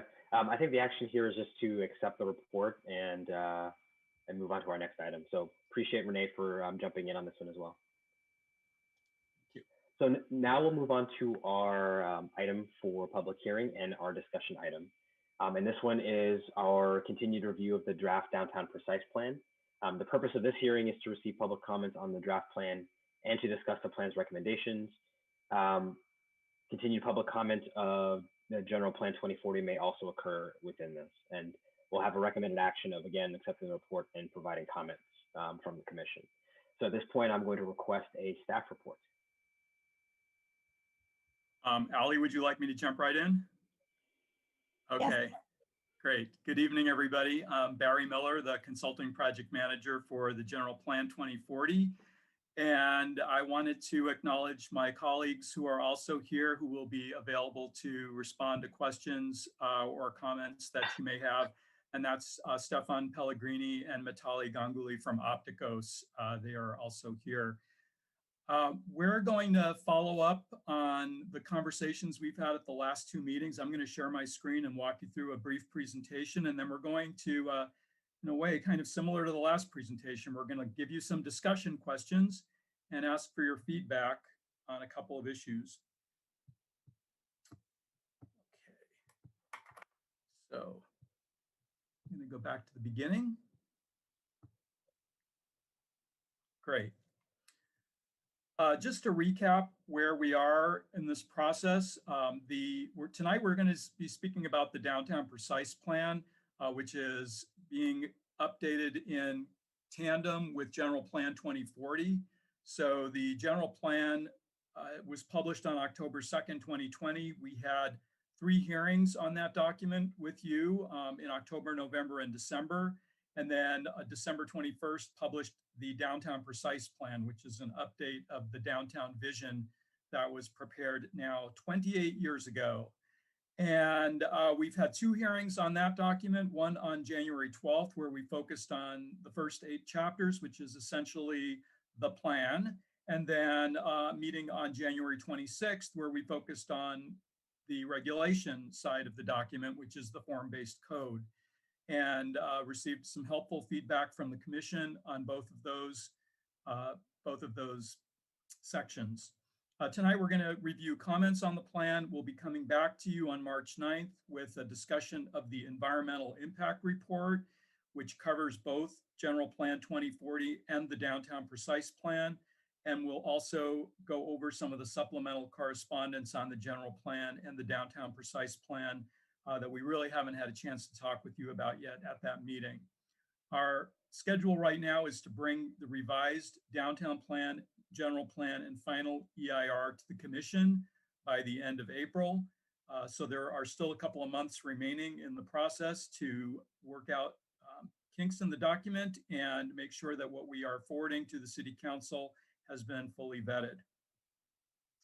With respect to the downtown precise plan, we have received 7 letters on the document, 2 from San Rafael Heritage, 1 from Sustainable San Rafael, 2 letters from Ragianti and Freitas that who are representing property owners with specific requests that we're going to talk to you about this evening, and also some more general questions about some of the mechanics of the plan that we'll also be bringing up in this presentation.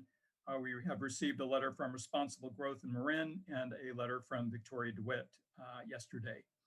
We've also received public comment as part of your hearings. Some of the issues that have been raised in those comments are historic resource issues and the preservation inventory, urban design improvements, questions about the density bonus programs, and solar access questions. And again, we have an opportunity to talk about those tonight.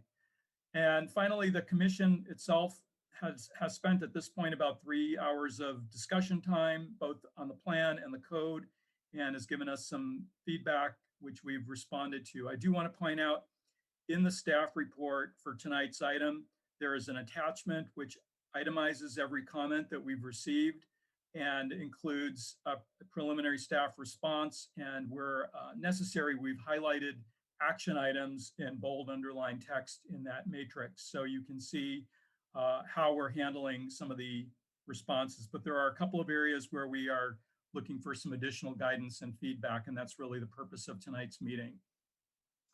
One of the major issues that's been raised at this point in the process relates to historic resources. As we've mentioned before, the plan includes an updated inventory of historic resources. The city's inventory has not been comprehensively updated in more than 40 years. And this update provided an opportunity to move that forward. There's a lot of buildings that weren't considered historic 40 years ago that now are, just by virtue of the passage of time. But what we've discovered is that there is not unanimous agreement about what constitutes a historic building. And so we are working with stakeholders and property owners to talk about the survey findings. We've met with San Rafael Heritage, the Downtown Business Improvement District, and the Chamber. And we're going to be doing noticing of individual property owners downtown who have received a determination that their property is a potential historic resource, as well as properties adjacent to potential historic resources or within historic districts. And we're organizing a series of webinars that will take place next week and the week after, where folks can learn more about the survey, what some of the proposed development standards and procedures are for properties with historic resources, and also providing an opportunity for folks to comment both on the inventory and on the development standards and procedures. Another issue that's been raised both by the commission and by some of the commenters is the issue of how height and density bonuses are awarded. And this is something that does require some additional work. We, as you know, in the plan have provisions for 10-foot height bonuses and 20-foot height bonuses on top of whatever the base height happens to be at a particular location in downtown. And those bonuses are awarded based on the provision of affordable housing and other community benefits. But there's been some interest in clarifying some of those terms, like what are we referring to when we're talking about affordable housing? Are we including moderate? Are there certain percentages and so on? But probably the more vexing issue is the fact that we have to administer a state density bonus program when we are getting rid of density as a metric for measuring development intensity. So we are actually meeting with outside legal counsel next week to talk about how this is being done in other communities. It's uncharted waters in some ways. There are not that many communities that have departed completely from density and FAR in their planning documents, but there are some. So we're looking to get some clarity, and we'll be introducing new language into the specific, into the precise plan that deals with this issue. Next is the issue of 4th Street as a pedestrian street. This is something that came up during the commission's discussion and a couple of commenters as well. The plan does talk about 4th Street as a shared street where vehicles and buses and bikes and pedestrians share the right of way, and that would include some design changes, but there's been some interest, at least among commenters and commissioners, about maybe being a little more aggressive with our language on that, looking at more frequent closures or more larger scale redesign of at least a portion of 4th Street in the vicinity of A and Court, possibly nearer to the transit center, and are looking for potential supplemental guidance from the commission on this question of how far should we go, remembering that the General Plan 2040 Steering Committee was pretty mixed on this and did have some concerns about further limits on vehicle traffic on 4th Street, both because of the business impacts and because of the traffic and parking impacts on adjacent streets and circulation and so on. Next, we have a letter in your packet from Sustainable San Rafael. Actually, this was submitted during a couple of meetings ago, but we summarized it in the Exhibit A matrix. They've made a couple of specific suggestions about some additional urban design improvements that have merit, and we wanted to give the commission an opportunity to weigh in on some of the ideas that they've raised, such as extending the transit plaza to the area west of the railroad tracks on the Bettini Transit Center site. This is the existing transit center site that will be vacated when a new transit center is developed, extending the 4th Street shared street idea, and so on, and looking at some of the solar access issues that also would be present if taller buildings are built in the downtown area. Next, I'm going to go into 2 specific issues that deal with individual properties, and we are going to ask you for some feedback on this. What you're looking at here is the northeast corner of 4th Street and Grand Avenue. That yellow line represents a property, actually 3 parcels, that are owned by a single party that is interested in doing multifamily development on that site.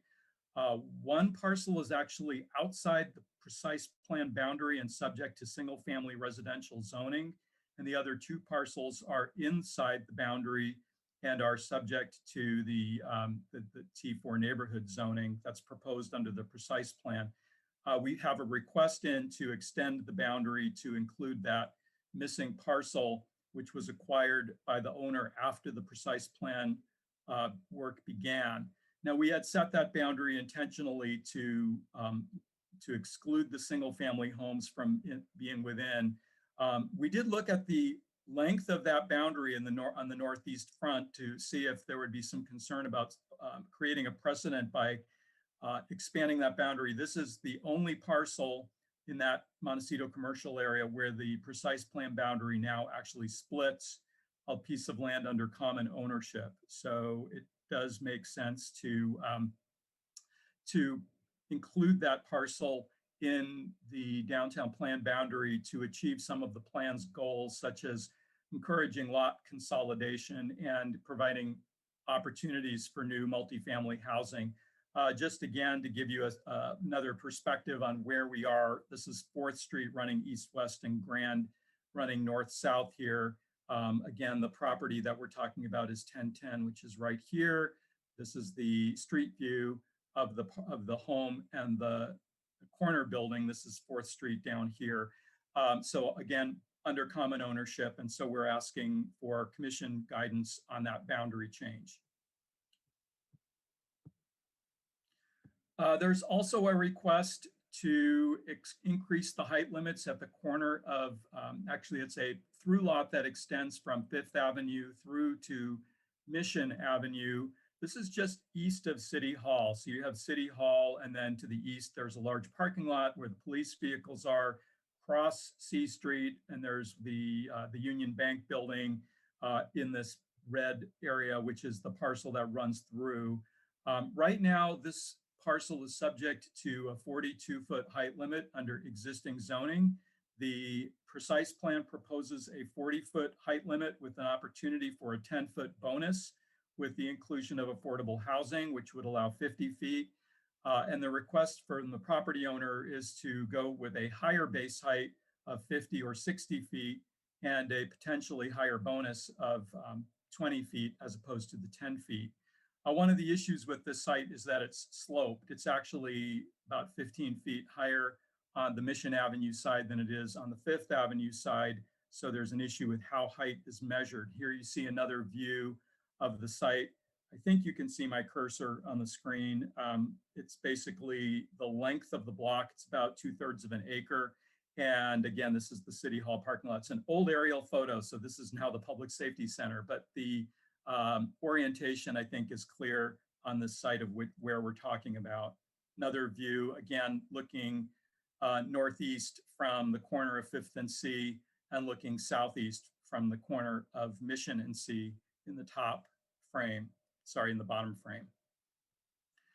So that's essentially the presentation. I want to leave you with these discussion questions, which I think we're going to take in this order. We would like to hear the Commission's view. And again, we're not asking for a vote on these items. We're essentially trying to get a sense of the Commission on the boundary change request at 4th and Grand, the height request at 5th and C, additional comments on the urban design ideas and 4th Street pedestrian treatment, any further questions on the height and bonus and historic preservation issues, and then any other comments or responses to public input, both the input that we've received in writing and any input we may get during public comment during this evening's meeting. And just as a follow-up, we will be coming back to you 1 month from today on March 9th with an update and an opportunity to comment on the EIR. So this is an opportunity for the public to comment on the EIR and an opportunity for the Commission to make any comments or raise any questions on the EIR. We're about halfway through the 62-day review period for the EIR document right now, and that is in circulation and is available at www.sanrafael2040.org, and encourage folks to look at that. We'll also be coming back to the Commission in April with a revision to the precise plan and code that incorporates any guidance you provide to us this evening, and additional responses to comments that we may get between now and that time period, including potential revisions to the historic preservation standards that will come from this ongoing discussion we're having about both the inventory and the standards. And that concludes the presentation. I'm happy to respond to questions and will end my screen share. Thanks. Barry, I have a question. I want to thank you for a really good synopsis of the points, because it was really clear to follow, and it kind of takes us back through and allows us to recollect the last few meetings. I have a question about that Union Bank site specifically in regards to the question about height. Can you go back to the slide that shows a view of it? I just want to know, when we look at height relative to that street, I live in Fair Hills, so I use Mission, every single day to get to the freeway or to transverse downtown, because it's easy for me to not use stop signs. So I'm really familiar with that site.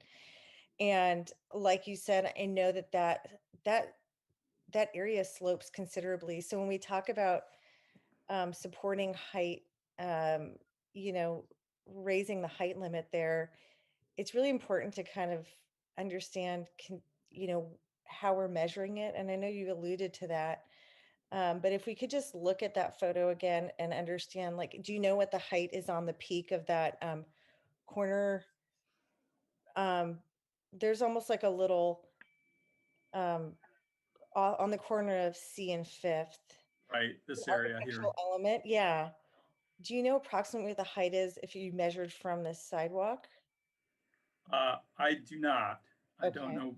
No, the applicant, the applicant's representative may have that information, but at this point, there's not been an application submitted. It's really more of an inquiry about, opportunities for increased height here. Yeah, and I think that if we talk about increased opportunity for height there, I think it'd all be done with shade studies and other types of studies that help give it some contextual impact. But that apartment building next door is it looks like it's about 3 stories. So if we're talking about 60 feet, I'm guessing there's another 2 or 3 stories, probably 2 stories added, 3 stories added to that. So that can kind of give us an idea of what we're looking at. Yeah, I have a question along the same lines. I just want to speak up at this point. I want to make sure that we separate questions of clarification and start with those first, and then open to public discussion. And once that's closed, then we can jump into like more substantive questions or form-based discussion. So with that in mind, go ahead. I'll wait until later. Thank you. Okay. Do we have other questions of clarification for Barry or for staff? Okay. Hearing none, I'm going to open the public hearing, and I'll ask staff to open up public comments. Thank you. So if there's anyone in the conference call that's wishing to provide public comment on this agenda item, please press *9 to virtually raise your hand. Once it's your turn to talk, you're going to hear a notification that the host is inviting you to participate. At that time, you can press *6 to unmute yourself, and then you will go ahead and speak, but first start by introducing yourself. You're going to be allotted 3 minutes. Make sure you turn off the volume on all of your devices that you're watching so that you don't get feedback or an audio delay. At this point, I see a few hands raised. So I'm going to go ahead and allow.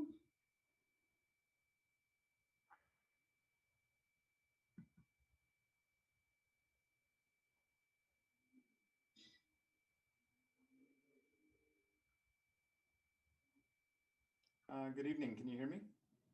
Yes. Great. Are we able to comment via video or audio only? I do not. Are you able to turn your camera on? That's not an option from what I can see. Okay. So yeah, I don't have that ability to do that either. Okay.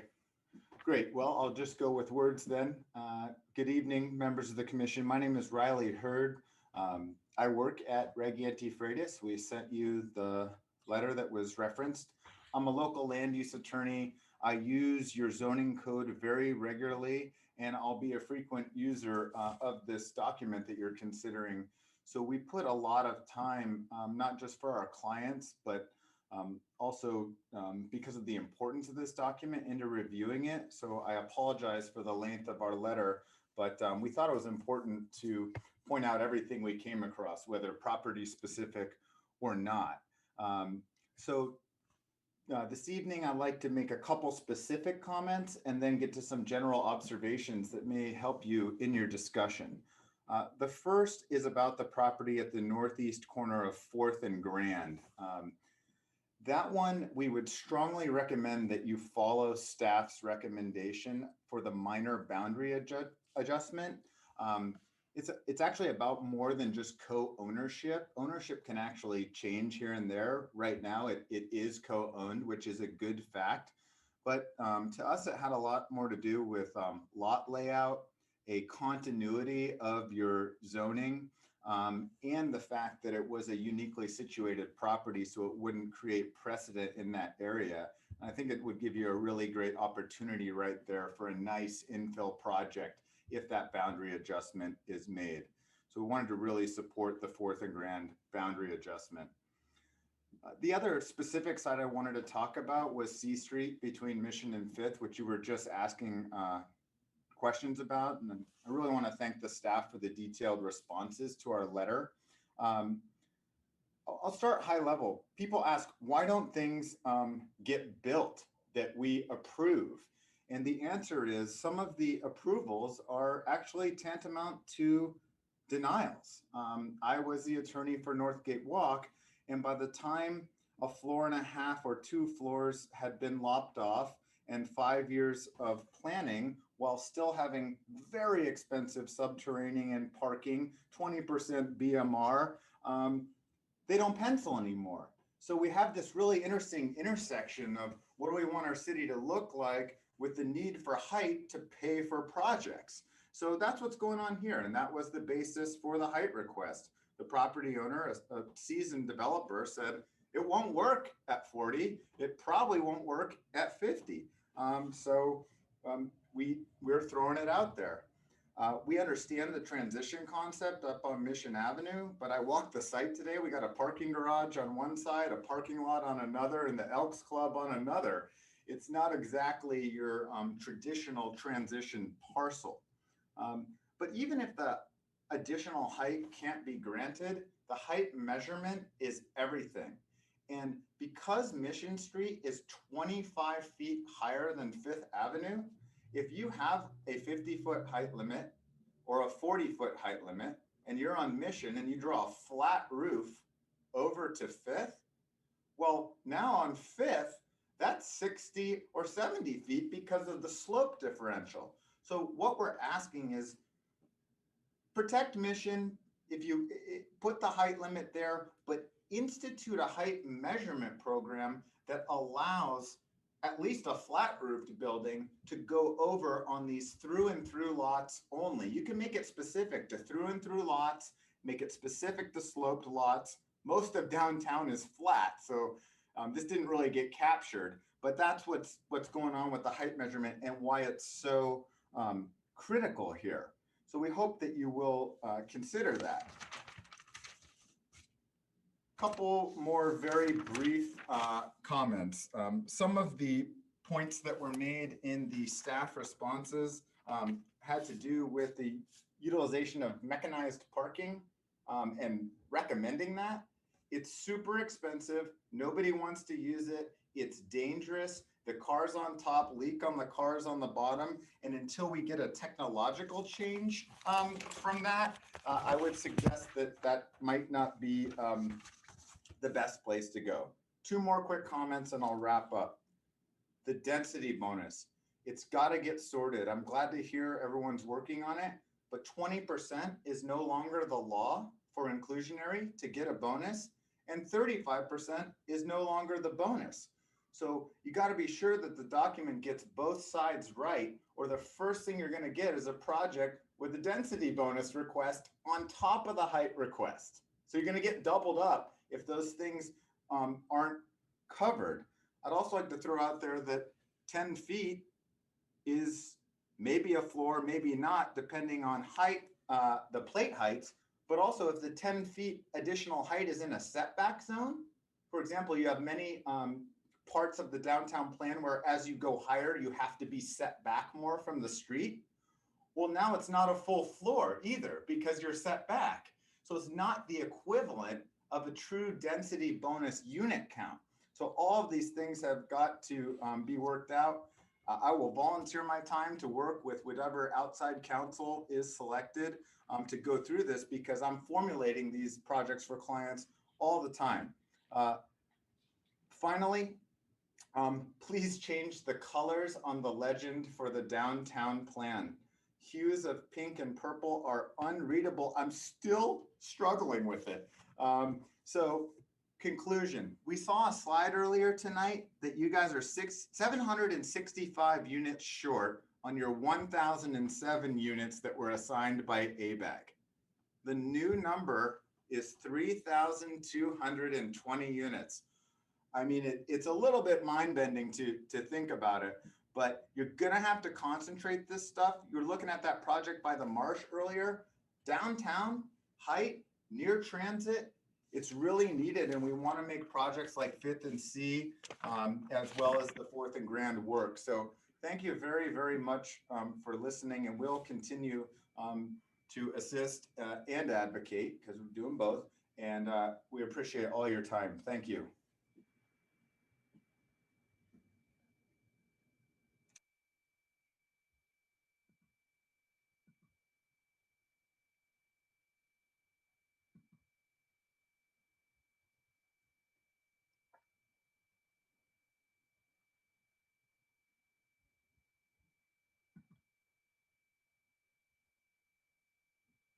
Jeff, are you able to talk? Yes, I am. Can you hear me? Yes. Very well. Thank you. Good evening. I'm Jeff Rhodes, and full disclosure, I served on the Mayor's Downtown Good Design Committee, the 2040 General Plan Steering Committee, and Downtown Precise Plan Task Force, and I'm also a member of San Rafael Heritage. This evening, I come before you as an independent citizen, as my comments haven't been vetted by any of these groups. And my motivation is as an advocate for urban design with a desire to help make the precise plan a success. My focus this evening is on historic preservation, specifically its role in placemaking and building on what distinguishes our downtown from other less memorable places. The key is to find the correct balance of preservation and economically viable use of the good stuff while promoting desirable growth and change for a living city. In order to achieve this, it's critical to incentivize preservation rather than make it punitive to property owners. Redwood City is a good example of how effective this strategy can be. In a conversation with Paul Jensen, I was reminded of George Lucas's choice of 4th Street as the quintessential main street for American graffiti. Though gentrified, it hasn't lost that character. 4th Street and downtown have representative examples of period architecture from the 1860s to the present. And while many of these buildings have been modified over the years, their facades can be restored to their period of construction. We also have many sites with obsolete buildings of little or no architectural or historic merit, and also underutilized parcels. And these all provide opportunities for infill projects. We can have preservation of the right kind of development downtown when we identify and rate the resources appropriately and provide clear guidance on what to do with them. I'd like to offer the following actions for your consideration. First, Heritage is committed to working with staff by putting on a kind of a sorting hat and providing recommendations on Garavaglia's historic resource inventory during the DEIR public comment period. They think that a number of properties can be removed and some may well be added. Second, minimizing constraints on development of parcels adjacent to historic resources and districts. As currently written, the form-based code is too fussy and requires some adjustment. In Redwood City, the standard is a project that will not prevent a resource from achieving listing on the National Register does not adversely impact that resource. This translates to minimal constraints on adjacent parcels. Third, encouraging projects to proceed that combine preservation with additional yield. For example, requiring a setback keeping a resource's facade and the front part of the building intact while encouraging new construction beyond the step back, including transferring the bulk from the step back area to the new construction, even if it results in additional height. Fourth, establishing a transfer of development rights program that allows yield to be shifted to another downtown site, providing for additional height and bulk at the new location. Fifth, encouraging landmark designation for restoration of buildings with architectural merit that may or may not be on the inventory, allowing building owners to utilize financial incentives such as facade easements, Mills Act contracts, and historic preservation investment tax credits. And sixth, and most importantly, working with downtown landowners and businesses with complete transparency to help them understand the costs and benefits of landmark and historic district designation so that they may make informed decisions. Landmark and district designations should not be made against the will of property owners. Thank you for this opportunity to comment.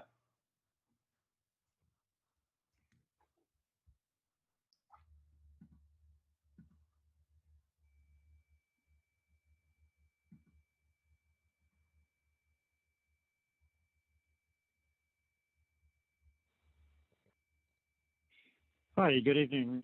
This is Bill Carney with Sustainable San Rafael.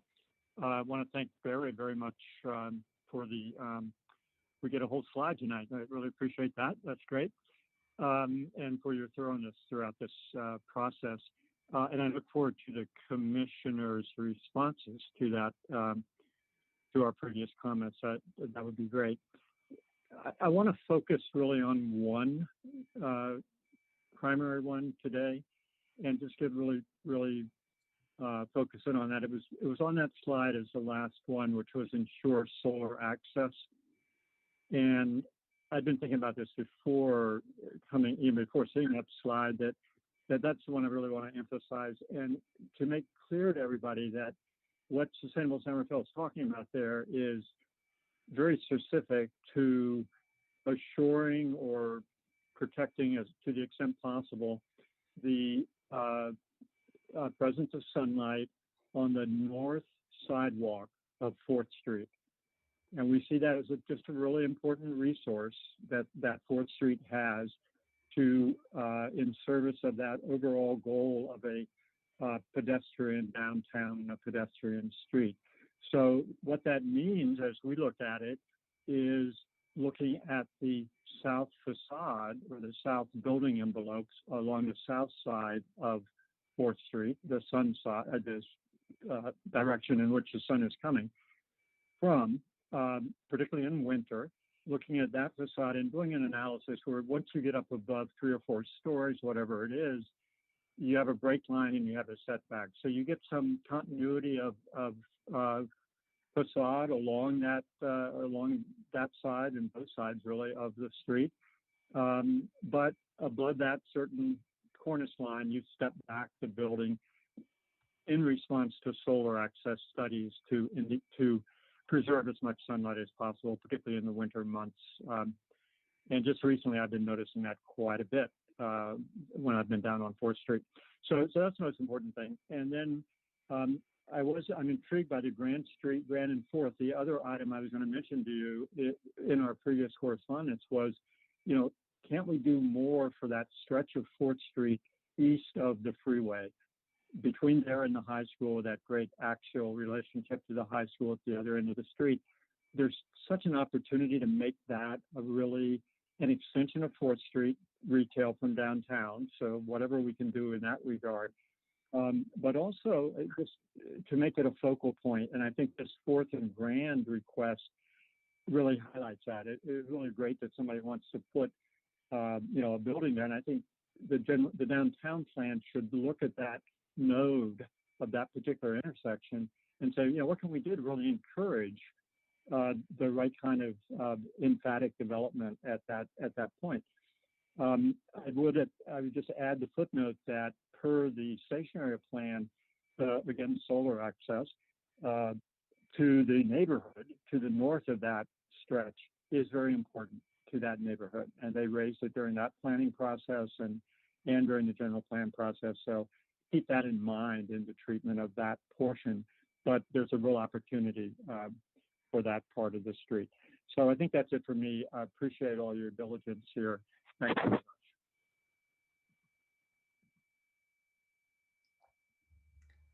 So I do not see any others. I do have a comment. I wanted to mention this was a comment that was submitted after the public comment period of last meeting, and it's from Kate Powers. I had trouble getting through on the phone before public comment closed. The following are my questions and comments. How do the standards outlined in the form-based code relate to the objective development and design standards being developed by the city or citywide standards? Why does the wetland overlay not include Irwin Creek area? Both Mahone Creek and Irwin Creek are channel creeks that flow into San Rafael Canal. Will the 90-foot building along the rail and Highway 101 block the views of Mount Tamalpais from the Civic Center? County seat, question mark. Has this been evaluated? I'm concerned that the massing and articulation standards along with the many opportunities for height bonuses will produce massing blocks of boxes that will block views and solar access. Will the language consider for solar access in the general plan apply to downtown? And I'm just checking again to make sure there are no more hands raised, and I do not see any more, and I believe that is it for comments. Okay, thank you, Ellie. So at this time, we're going to close, and we'll keep it closed for the public hearing. In terms of our discussion, Barry, could you pull up and reshare the slide deck that had the discussion questions? I think there are two that we want to focus on first in terms of our follow-up discussion. And as he's getting that particular slide up, we can jump into any follow-up questions / comments that we have. And once we get through those, then we'll jump into these discussion questions.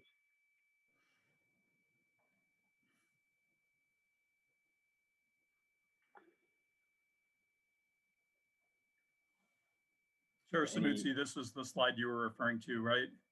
That's correct, yes. Okay, thank you. Mm-hmm. All right, so do we have any follow-up questions from the commission at this point? I don't have any questions, but I can respond to the discussion questions. Start there. Yeah, yeah, let's jump in and let's focus initially on the first two, the boundary change request or the request for taller heights, and then we can jump into the rest. Sure. Yeah, I support the change. It seems like if one parcel's inside or one part of the zoning area is inside, sure, put the other two in also. If that's, again, it's a transition area, so that's fine with me anyway. Two, support the request for taller heights in the 5th Street C area. No, hell no. I love when those who are developers or representing developers claim we can't build, and that's why we don't build. It's funny, there are a couple projects that have just been finished on 4th Street, one that's just getting done on 2nd Street, and those are 5 stories, 4 stories. They're not 8, 9 stories. So, I mean, no.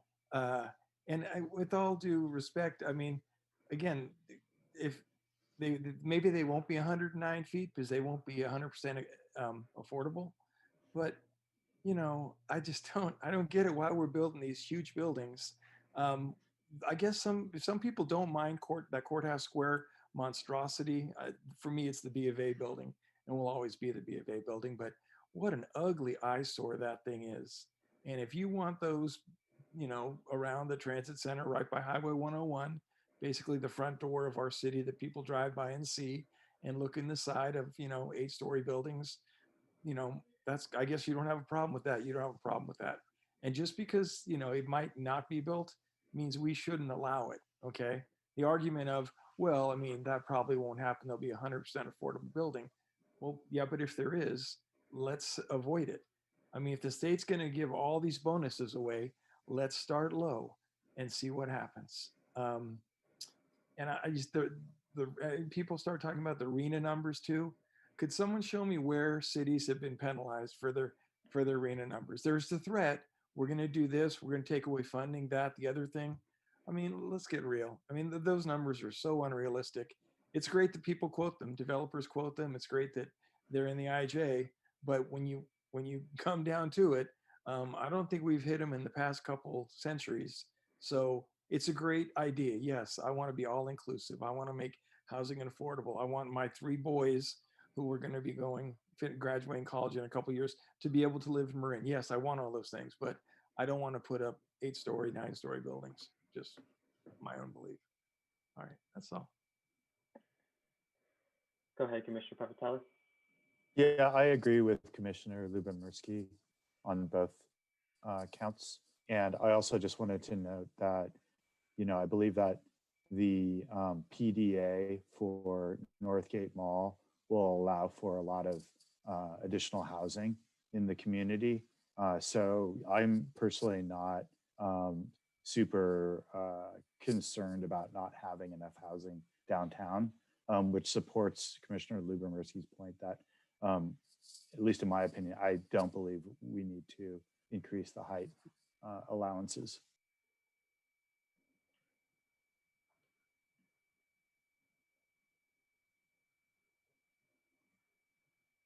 Any other thoughts on these first 2 discussion questions?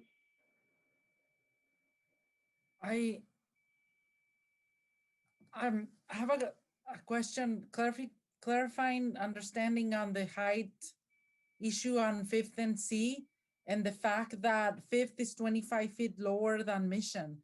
If you do a height limit, what is the meaning of that for both streets? I'm wondering if Stefan or Matali might be able to reply to that on the issue of the height and how it transfers from one side of the block to the other, if you're there. Sure. Yeah, thank you, Barry, and good evening, planning commissioners. The way that height is currently defined in the municipal code and the way that definition would carry across to the downtown code is that it actually it follows topography. So the height limits that would be imposed on this site in particular, would basically follow the slope of the site as it moves from south to north. So the idea of sort of creating a flat plane coming off of Fifth Avenue is I think a little bit of a misconception. So this creates a sloping roof then? Well, what it does is it creates a sloping zoning envelope. And when we look at the way that buildings on slope sites in Centerville typically respond to that slope zoning envelope, is they create sort of a terraced or stepped building form that has sort of levels of the building that fit underneath that sloped zoning envelope, if that makes sense. Okay, so that means you can have a height limit on Mission that's different than the height limit on Fifth under the current definition. That potentially could occur, and what that height limit would have to do is generally run to the rear of the parcel, and then the back property line of the parcel would be used as a transition point between those heights. And I think, we'd have to sort of look at that in the cross section to understand what the implication of that would be. I think we felt comfortable, given the recommendation in the code, to set a uniform height across that parcel and have it run up against the topography. But we'd have to, that would sort of take some additional study to understand what would happen if that needed to sort of split across the rear property line. Yeah, it's hard for me to have an opinion on number 2 without having a visual, but it seems to me that if you have a 25-foot tall building right now facing 5th Street, and the concessions would allow an additional 35, no?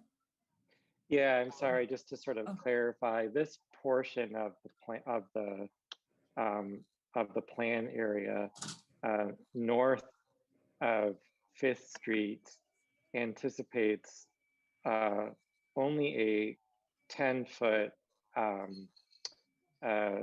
height bonus tier above the allowed height, which in this case in the code is set at 40 feet. And just south of on the sort of low sloped side of 5th Street, across the street, the plan anticipates that you could basically go up an additional story. But on the north side of 5th Street, as the plan is written right now, it restricts that bonus to 10 feet. In addition, these sites are right outside of the dimensional boundary that would be eligible for the 33-foot height bonus for 100% affordable projects through AB 1763. So it is really limited based on existing state density bonus law and the perimeters around that. we feel fairly confident that the 35% projects could sort of fit within the 10-foot additional story bonus that's considered in the zoning. Up to 40, did I understand that correctly? On Fifth, up to 40. Yeah, 40 is the existing height, and with the bonus, you could go essentially up to 50. Okay. And if you want to sort of think of, I'm sorry, excuse me. Go ahead. I was just gonna say, if you want to sort of think about that in terms of number of stories, a 40-foot building would generally translate to a 3-story building. A 50-foot building would generally translate to a 4-story building, given the minimum height requirements on the ground floor in these areas. And I'm just trying to visualize what a proposed building, how high would it be on the Mission side if on Fifth is up to 50 feet? Would it be 50 feet on Mission as well? Or can we put a restriction on the height of on Mission, given that it's already 25 feet taller? Yeah, I think that again, because the height is, at least in the draft, is considered across that entire parcel. The 40-foot height would be measured from the edge of the parcel. You know, for example, at Mission and B, if you sort of looked at that intersection. So, you know, you can imagine sort of extending up 40 feet in that location. Yeah. It's hard to sort of say, but you know, there is an existing building on the southwest corner of Mission NB that is a 3-story structure, including a roof. That building is probably about, I would estimate, about 35 feet tall to the top of the structure. So we'd be thinking about a building that would be somewhat taller than that. And of course, extending all the way to the corner of Mission and B, it continues to slope up in that location. But we felt generally comfortable with that height allotment, given how it would transition down to taller heights in the core of the downtown area.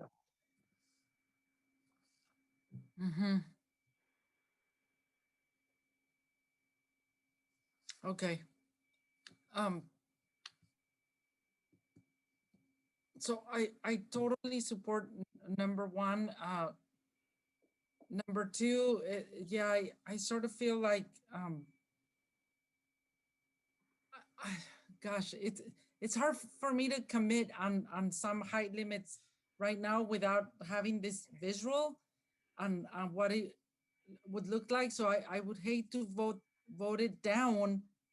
You know, if we can come up with something that's more palatable, because I tend to agree with Commissioner Lubrameski on this super tall buildings in the downtown area when we are discussing all of our office spaces being empty and having perhaps more options that we have had in the past. So it's a tough one for me to support if I had to decide right at this point. I have something further to add on this. I'll say that I do support the first question about the boundary change on Fourth. That just makes sense. I do think the second one, there's some things that we haven't really discussed. I mean, I know we're looking at the downtown precise plan and the general plan, but we have these rules that are giving us, we have these documents that are giving us guidance. And when we have a sloped building height, you know, as someone has had to use these, use a lot of these codes and guidance professionally, it does pose an issue for how the buildings pencil out, but it also poses an issue of how we're inadvertently designing building forms with the code. And I do think that it's like we don't like number 2 is hard because we don't have the information to actually answer it. We don't have an answer on, we know that that height is measured, but there's still some gray area. I do think that I think there's a case for making a 50-story height build or 50 feet height off mission.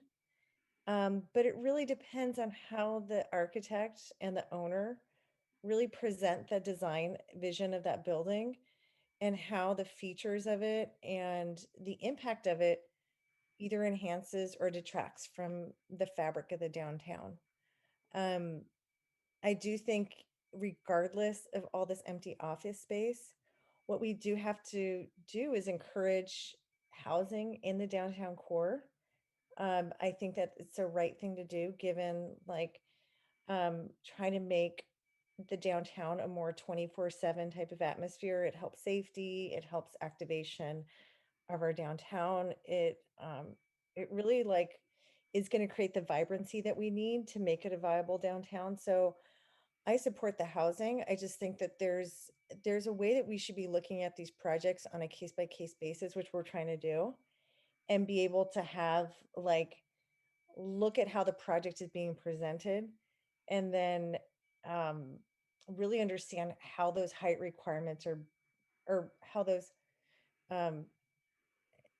height is actually translating on paper and how it's the nuances of it. And I know Stefan, you're more than familiar with that, but it's just it's hard to answer the question right off the bat. But I would say, yeah, I would be in support of it, dependent on what we're seeing, and that's like, there's a lot of what ifs there.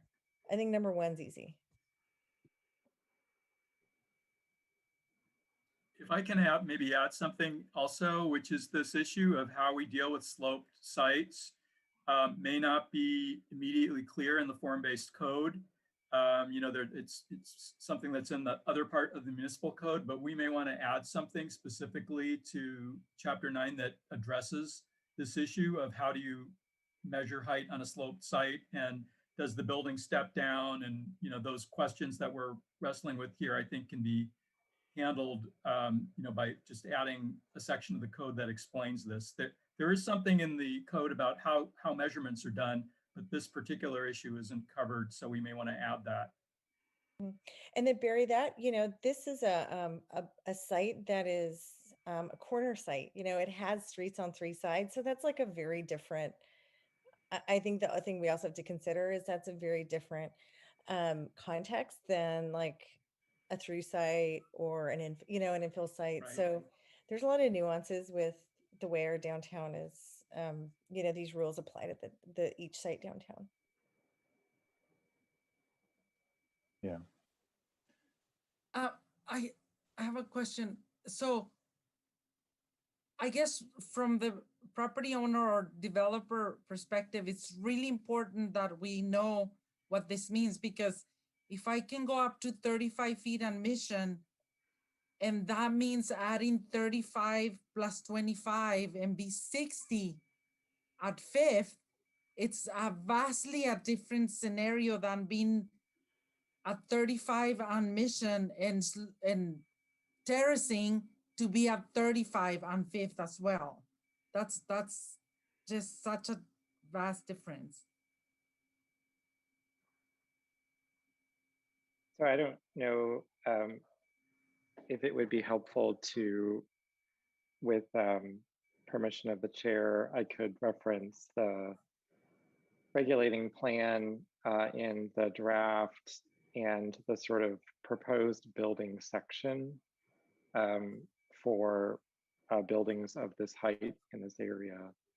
That might be helpful just to sort of try to explain what would be expected for these parcels in the draft. Yeah, go ahead. You're going to show it on your screen?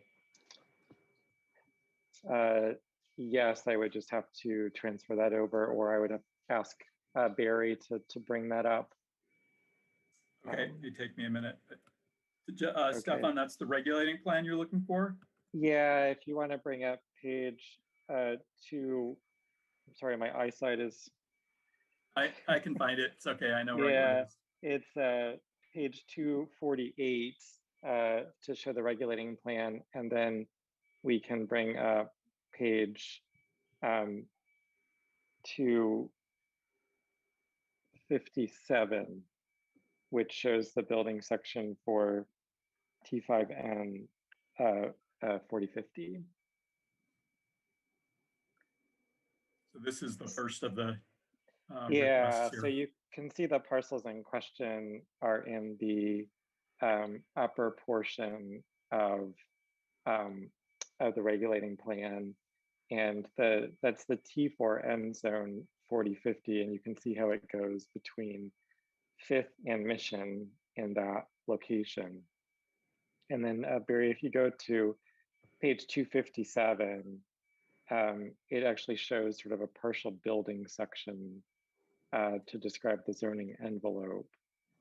A couple things I sort of want to point out here is that the way to sort of think about the zoning envelope across the block is I would take a line up from 5th Street, the corner of 5th, let's say 5th and a C, and I would take a line up at the corner of Mission and C, both of the same height, and I would connect those dots with a diagonal line that is parallel to the slope of C Street. And so the building that I could create would need to fit under that parallelogram in the zoning envelope. And whenever the height of the building would exceed that parallelogram, I would need to step the building down so that the whole thing fits underneath it.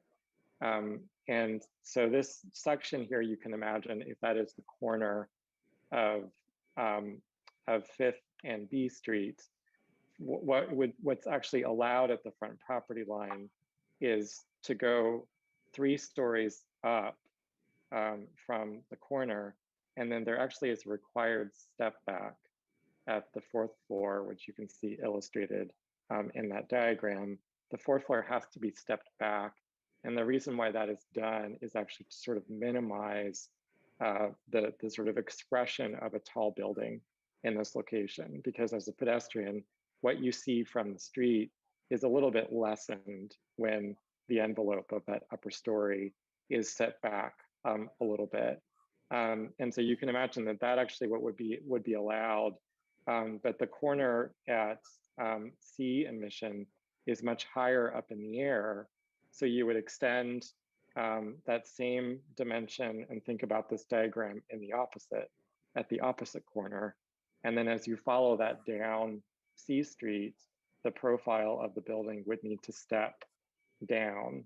The 4-story profile would be stepping down as it follows the topography between Mission and 5th Street. So that's sort of trying to sort of explain, I think, a little bit about sort of what's anticipated in this location, and that the building itself would not be able to be taller on either corner. The upper corner would go up higher in the sky just because the base of that corner is a higher elevation.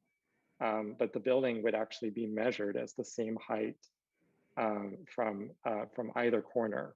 And the building would need to fit under that zoning envelope that's provided.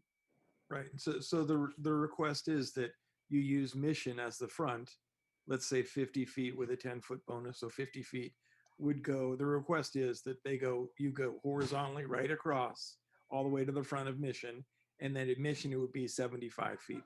That's, as I understand it, that's what the request is being made. That's yes, and if that's the case, that would be representative of that is not the way that the city of San Rafael currently measures heights across parcels. But that's what they're asking for. I would have to ask Barry if that's actually the case. I'm not 100% clear on that. I'm not sure if that's specifically what's being requested either. It really depends on how you interpret the height measurement. It's in the chat box, Barry. Right. Yeah. So Chair Samudzi, may I just add a couple comments to Stefan's description? Go ahead. So what is being described, what Stefan is describing is very similar to the way we handle hillside, the measurement of height for hillside lots. Whenever you have a 25% or more lot, that's how we're measuring height.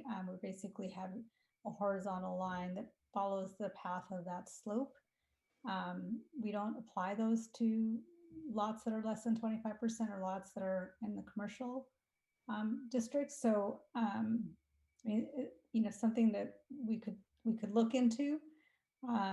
What we do, what the current code does do is it does have a measurement for height and does take account, for grade changes. So we can look at that as well and kind of think about what the more appropriate measurement might be and present those in the future downtown precise plan reviews. But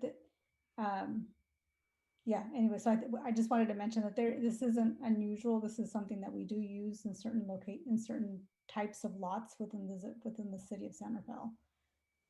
But again, we do have a way of measuring a change in grade in our existing code that we could adapt to the downtown precise plan area as well.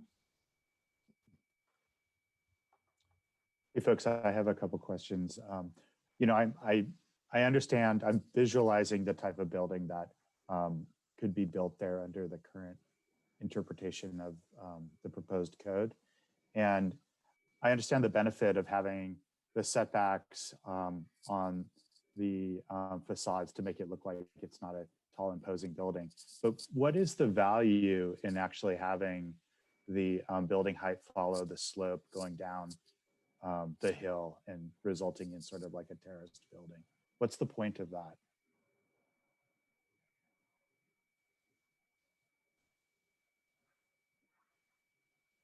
So the idea behind that is to impose and apply consistent height limits across the topography. Okay. So it is, it is sort of you could sort of consider it to sort of be an equitable approach to setting heights, where applicants that have slope on their property don't necessarily get an extra benefit beyond sort of what their neighbors might get who don't have the advantage of that slope. Okay, I understand. Well, I'll just finish up my comment and say that, so for this particular site, and I think it's good that we're using this kind of like, we could use this as a case study, obviously, for other sites like this. I'm in favor of having, basically like a moderate height on Mission Street, 2.5, 3 stories, but then allowing for a flat roof going down C to 5th, but then also, ensuring that we have those setbacks that you're talking about to reduce the site of a imposing high building on either side.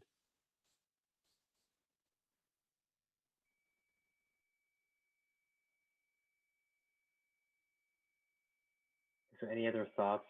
It looks like there's somewhat of a consensus on the first discussion item, and it sounds like there's some bit of discussion on the second item. Do we have some additional comments about the height restriction for that particular property, the 5th and Mission, or 5th and C, sorry? Yeah, this is Aldo. I agree with the first one. With the second one, I would actually, I'm in support of the increased height. I think what I'm missing from the discussion today is clarity on how that would be applied. It sounds like there's a way that we would do that under the code, but there's an ambiguity as to how that would apply here. And so, again, I don't think this is approving a project. This is just approving the potential entitlement and enabling it to potentially go there, which to me, I think is in line with what we should be doing. But if this is something that needs to be fleshed out more, then I would support trying to get a bit more definition as to exactly the questions that we're having tonight. I mean, Commissioner Previtali raised an idea of a flat roof, and it just sounds like there's some ambiguity on it. So I know I'm hearing most of my commissioners may not support that, but I would say if it's something that needs to be discussed more. Then I think clarity as to how the height and the slope would be applied would be the first start, so that we all are on the same kind of footing and understanding, oh, okay, this is the bulk and the mass of what this would actually look like. But again, I don't feel like I need it. I would support this increase now, just based on the fact that, again, it's just a potential, doesn't mean that it would actually happen. That's it. Commissioner Samutzi, I just want to add that I'm in support of the height, allowing for that height as well. I do think, given this, I mean, I've kind of alluded to it, but given the site itself and just the need for this, these type of projects, I don't see a negative impact on the downtown by allowing for it. So I'd be in support of it.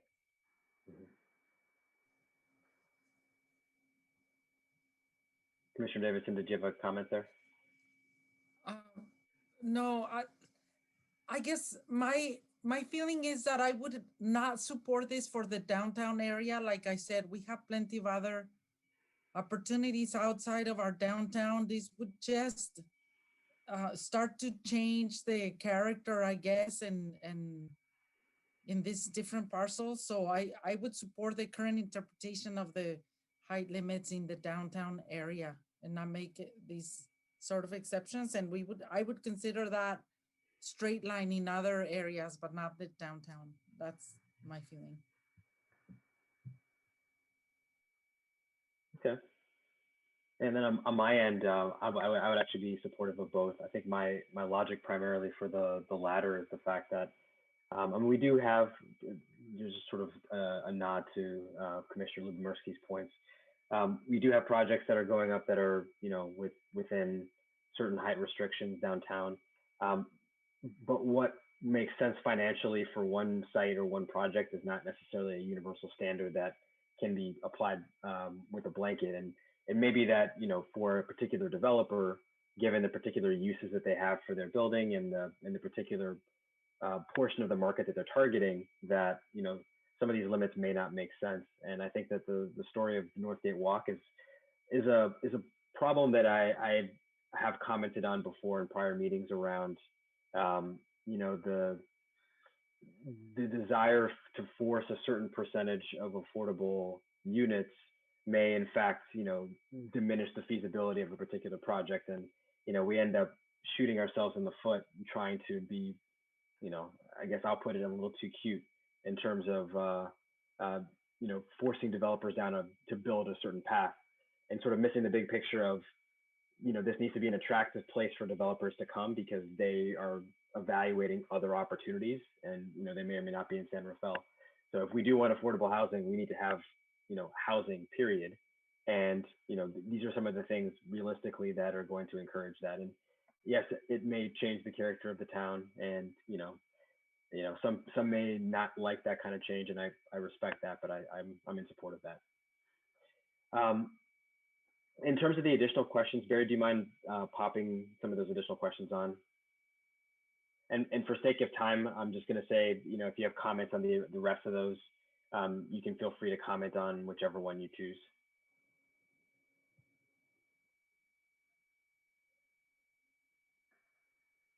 Oh, okay.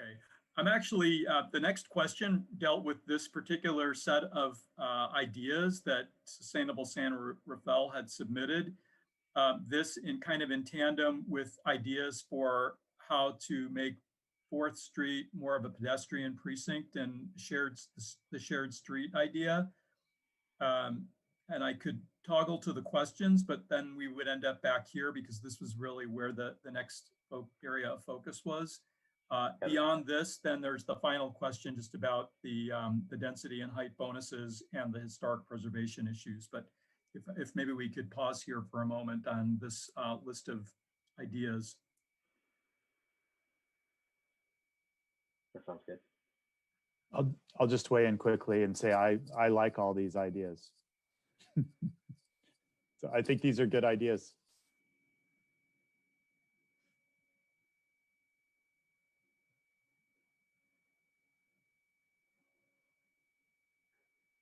Yeah, I'm in agreement with that as well. Yeah, I was going to say I agree with him. Well, I think these Sustainable San Rafael has, you know, they're looking at this holistically, and I think they have some great input here. Um, I would love to see, you know, the activation of the core of downtown um, be, you know, realized through, you know, making it more pedestrian friendly, making it more bike friendly town, and really like allowing for the interconnectedness of the different parts of downtown, like something like extending the shared street down B Street. I think, you know, we have the community center and some other areas down there. And we have, you know, B Street in particular, um, we have this great downtown development, and then we have some nice things happening with um, the community center and the bocce court and, you know, Muffin Mania and all that kind of area. And if we can just find a way to bridge that, and I think that would help encourage some revitalization of that part and connect, you know, if we think about having a library down there, like helping to encourage the connection of the downtown to that area, and making it more safe and welcoming for our residents. I'll jump in too. I think most of them are really strong ideas, and they will increase the pedestrian and everything of that there. The concerns I have, the one are the taller heights on 4th and E. Taller heights in general are going to limit solar access. That's kind of cross. And also design 2nd Street and Tamalpais bike paths for multi. If that means 2nd Street, a bike path losing a lane of traffic, I'm not sure, but I think that's what one of the original plans was, to have the bike path run down 2nd Street and lose a lane of traffic. I think that's a terrible idea. I thought we talked about moving the east-west corridor to 5th Street, which I'm way in favor of. Leave 2nd and 3rd alone, if that's what that means. I'm not sure, Barry. Yeah, I can clarify, and Stefan, you may want to hop in as well. This is just the western end of 2nd, you know, the far end of the West End Village. It's not the sort of the, I think it is really from maybe F Street westward, where there was a multi-use path proposed on 2nd. It wouldn't be taking a traffic lane out. Okay, great. That as long as you don't lose a lane of traffic, that's great. I believe that's the case, Barry. That's correct.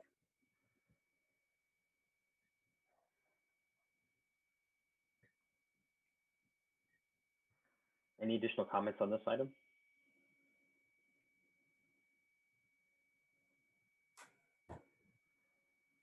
Okay, so I think we got some pretty good feedback on this one. And so our next item? Yeah, I'll go back to the list of questions. Okay.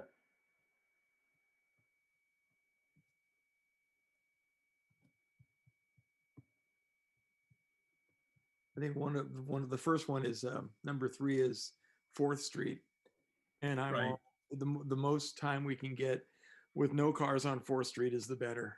And I don't know. I didn't go to any of the business downtown businesses. If they're in favor of it, I could see, you know, those on 4th Street might be majorly concerned about the foot traffic and stuff like that, or people being able to park in front of their businesses or near their businesses instead of being forced to park in parking structures. But I think the benefit would be creating a downtown energy that would exist if, say, I'd say B maybe for 2 blocks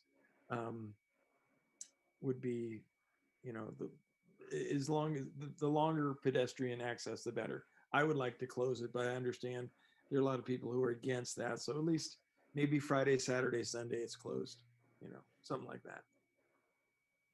That's it. Or do you want to do 4? Are we doing 4 also? We can throw. Yeah, we're doing the rest together. So Okay. Any comments that you have? Yeah, you know me, Flatlanders, man. Keep it short. I don't want shade. I want to see the mission. I don't know if he even made it in there. Barry, did the views of the mission, which was an integral part, I might add, of 2020, did it make it into 2040? That being a condition of views and valleys and things like that. Was that in there? Is that in there? It's in the general plan.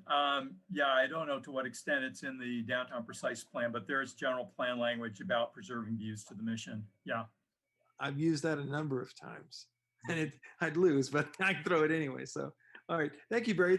You guys did a great job, Stefan. It's good stuff. So, thank you. I just want to make one more pitch for closing a portion of 4th Street and making it into a walking mall. I am really in favor of that. And, you know, as I mentioned before, I lived in Boulder, Colorado for 3 years. And I didn't live there before the Pearl Street Walking Mall was built, but I lived there, you know, during, and it is just such a wonderful place for people to congregate and, you know, listen to music, see art shows that go on, and also, you know, eat outside and shop. It's just, it's a very successful place. And I think that San Rafael could become that place as well.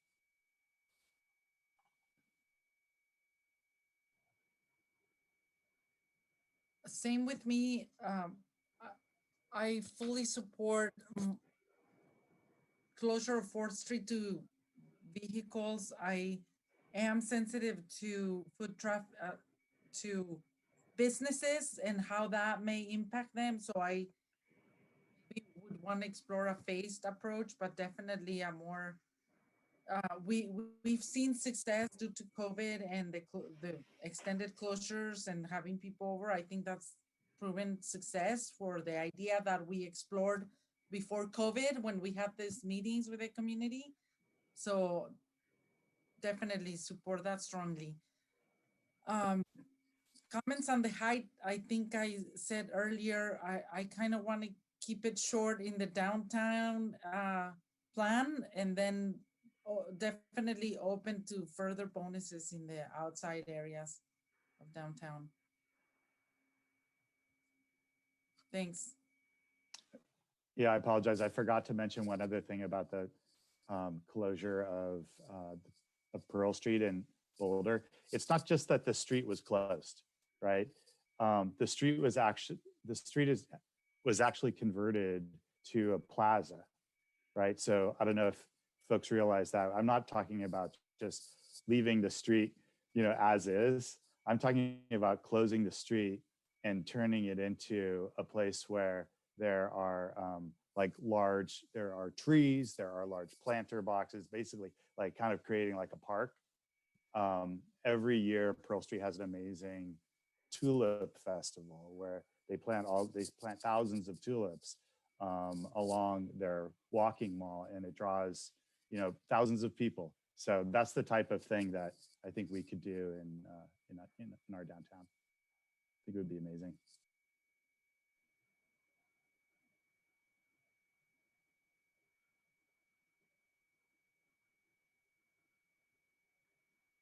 I'll throw in some additional comments there. I think a lot of these ideas that have been shared are pretty good ideas. I think one thing that I would think about is whether, you know, it's kind of a chicken and the egg, kind of what comes first. Like, do we have? I think, as Commissioner Saudi mentioned, sort of the activation that's necessary for those kinds of events to be successful and sustained, and whether that requires us to first open up development, so to speak, so that we actually have more projects coming in for people to live and be able to work downtown. That would enable sort of the consistent and persistent foot traffic that's there just as a normal course of business to be able to support a lot of that. Because I think, you know, if we move towards the pedestrian downtown before we have the local activation, we end up with a parking situation where we require people to come from a distance and they have to park somewhere, and then, you know, we start creating some additional problems.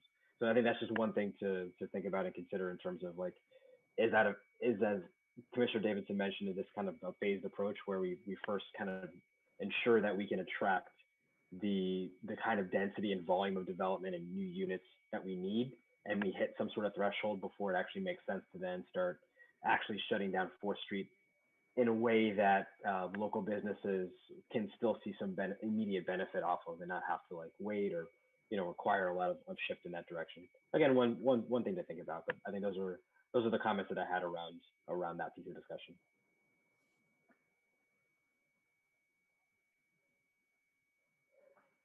All right, do we have any other comments from the commission?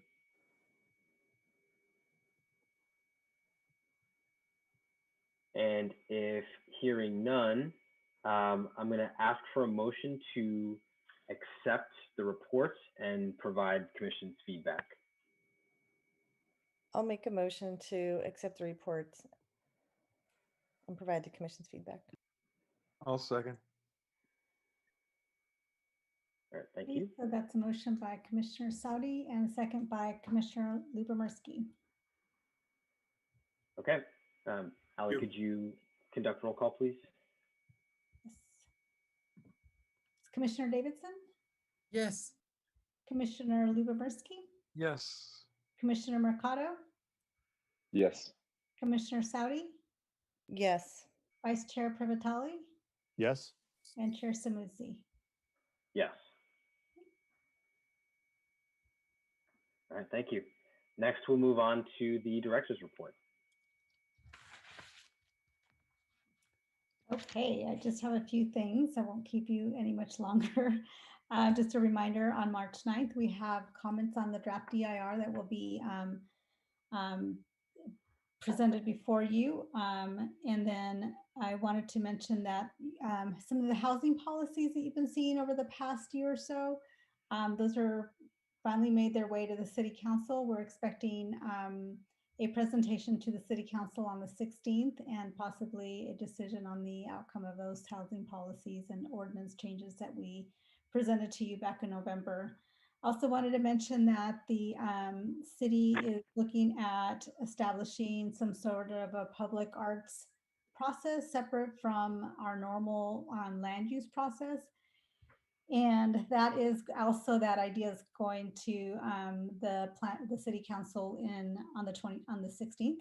And so what that means is that kind of for a 1-year term approximately, we'll look at establishing a process where applicants are wanting to install art in public or private spaces have the option to go through this public arts program through an advisory committee and get their art project reviewed and approved through that process. So looking forward to that idea. Depending on how that goes, it could be expanded to become permanent or kind of broadened to include other types of arts as well. So that's going to the City Council again on the 16th. Wanted to also let you know, as you know, we lost Ethan. Somebody stole him from us, and so we've lost a housing analyst. We have advertised the recruitment for that. So if you know anyone who is looking for a housing analyst position and is looking for a great place to work and is excited about housing policy, then send them our way. And that's it.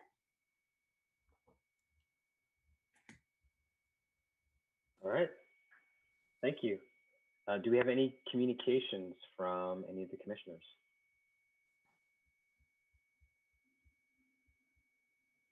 Okay, hearing none, I will call this meeting to a close. Meeting is now adjourned. Thank you. Bye, everyone. Thank Thank you. you. Good night.